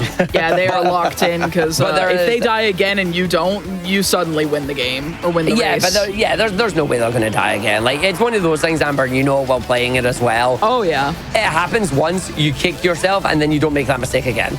Did you just get that hit? I don't know. What did I do? What? I just pressed the A button. Richard, can we get a replay, please? I want to see that. I didn't see that. I was going to say, you're not supposed to be able to get that hit. We need to do this. No, you can still get it. It's just rare. Never seen that. No idea. Okay. For the second time, we're coming up to the final hit. Okay. Nice. Good job. Let's not die here. Let's not die No, again. please don't yeah. die. What the hell was that hit? Missed that again. That's Watch it. the replay when it comes up. Time. And time. Okay. Oh, that's GG. brutal. Oh, man. Seriously, what the hell was that hit? You went through the shield. I don't know. I gotta watch that back when I get a chance. Oh, my Like, God. you went my through the God. orange shield or you went through his butt? Orange. Damn. Yeah, went through the orange. Orange shield was up. Oh my goodness. GG's on the run. Huds and Supersonic. Thank you, thank you. I want Chet thank to you. give Arg all your energy so that he doesn't die. I'm not gonna die. I've got rings. Go, Argig. I'm on my final hit. Time's coming up very soon. Just wait, what was your world record time from GDQ? I think we beat it. 43:46. Ah, okay, yeah. So we were about a minute behind that before we died. And me. Oh. Interesting game. And me. Time. Hey, GG. All right. GG. GG. That was much actually- closer than I would have liked. I mean, it was that death at the end, to be honest. Oh yeah. Oh, just, casual 2 minutes and 40 seconds of time loss. Yeah, I mean, that for would real. was We went from 54.3 seconds up to 1 minute 56 down. Oh, man. That's unfortunate. It happens, it's fine. That's actually not really bad. Now, I had 2 deaths in mind. Obviously, the worst death was the one in White Park 1. The one in Sky Fortress 3 Was right at the checkpoint. Like, they knew what they were doing when they were designing that level. They put a checkpoint right there. But yeah, genuinely, this is a phenomenal game to play as co-op in a speedrun. If you are interested, this game goes on sale on the regular for like 3 quid, 4 quid. Yeah. It's so worth it. Grab a buddy, do a co-op run of it. While we meme on the game and say the game is awful, and people are like not. really hard on the game, it's not actually that bad, especially in co-op. Like, it is actually, I would say it's a hidden gem in a co-op speedrun. I have, co-op, like in co-op, I actually think that's where this game shines. Yeah. It is a mediocre at absolute best solo experience. I still think it is worth experiencing the solo run at least once so you can appreciate the co-op more. Because I remember Huds' casual playthrough of this game, he did not like it. No. He's like, I don't want to have to learn this. And then he, now he's picked it up and he's, hitting his stride with Supersonic. It transforms the game into something much more enjoyable. Yeah. Yeah, it's What was your time again there? 46:52. Oh, wow, a minute behind. Wow, that's actually really impressive. bang you on two it. were a Close, yeah. minute. Yeah. Yeah, it's Like, really, really slap good one. bang minute between us. Fun race as well. As we wrap up, I did ask Supersonic this during the Super Mario Brothers run, but for the two of you, as we near the end of 2025, have you met your goals you set out for yourselves, or like what's on the docket for y'all in 2026? Like, how did this year treat you? What are you hoping for next year? Huds, you can start. Oh, fair enough. This year's been a really good year, actually, speedrunning wise. I'm really happy with all that we've achieved. We've brought some very fun ideas to some speedrun marathons, and hoping to be able to share them potentially next year or beyond with the GDQ crowd. It's been a fun year overall. Next year, I foresee Crash Bash 201%. And I foresee God, every time. And I foresee a lot of Crash 4 in my life. because okay. I stupidly agreed to go and get the platinum trophy for that one. You idiot! Yes. For those that don't know, the average completion time for that trophy is about 150 hours. Oh my god. It's a good game. It's a good game. It's a brutal The platinum is not worth it. Yes. We warned him. We warned him. Yeah, but no, I'm really looking forward to next year. We're going to be working more on the Sonic 8. I'm going to be hopefully learning some new Sonic speedruns. We'll see what it holds. But yeah, it's been a good year overall. I'm happy. Yeah, and on my side, I made myself a goal that, because I want to try and get top 10 in all mainline Sonic games, but I ended up slacking on that in 2024. I set myself out a goal in 2025 that I want to get at least 12 new top 10s, one for each month of the year. Happy to say I've exceeded that. I have about 17 top 10s this year. And we can thank Sonic Racing Crossworlds for that, because I went and learned basically 6 out of the 9 racing games and got top 10 in them. So fair. And that happened in 1 month. So it's like, that was a really good month that month. But there is one game that I went to try and do, which was the original Sonic 1. I kind of fudged that one. I did not actually manage to get that in the month that I set myself, because that game is just solid and the runners are very good. I'm already seeing the memes of going, maybe one day Arg will do Heroes. One day, but again, that game's jank and it fights me. But I'm going to say it here, because a big thing in 2026 for Arg, he's actually going to upload to speedrun.com. Oh my word. Oh my god, I'm holding you accountable. You don't have I to need hold me everyone accountable. in chat. Hold this man accountable. You just don't have to, because I'm going to be a bit cheeky here. I'm going to do a bit of self-promotion. Tonight, well, in approximately 4 hours' time, Puds and I are about to embark on a live time attack on a game that I don't know why we agreed to this, but we did. Me neither. Dr. Robotnik's Mean Bean Machine. We're going to be doing 24 hours over 2 days of nothing but beans. And I am doing it is the final 2 days of my 14 days of Samaritan's Miss fundraiser. So if you're able to, please do come over during those 12 hours. Maybe drop a tenner if you have one. And you too. Oh, you have mini reset sticks, yeah. You too can get yourself your own mini reset stick that I have available right now. There are still 36 of them left available to get for a £10 donation to Samaritans. It's our final 2 days of it. We are going to lose our minds playing beans. But my £3,000 goal, and Amber, you'll love this, Yeah. was if we hit 3,000, which at the time I was still sitting at 1,800 odd, I will upload all 100-ish runs I have to speedrun.com. Oh, Lord. All right. Okay. So you don't have to keep me accountable. You've already done that. It will happen. It's going to have to happen. Yeah. Oh my but no, God. if you want to get some mini resets next, please do. And Supersonic, what about you, buddy? Yeah, well, I did kind of touch up on it on the SB1 Warpless run that, opening SGDQ 2025 was definitely my highlight of the year. Yeah. Especially like during my birthday week. Yeah. But I do have something planned in 2026, which is pretty much similar to what you did with yours, like getting top 10 in each month. But instead for me, I will be learning 12 different speed runs in, 12 months for next year. And I already have the games listed out too. Oh, nice. So starting next month, I'm going to be learning Majora's Mask, any percent glitchless. In February, I'll be learning Super Ballast 4 any percent.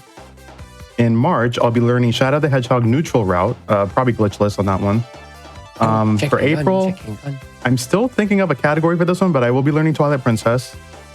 In May, I'll be learning rupee percent, mate.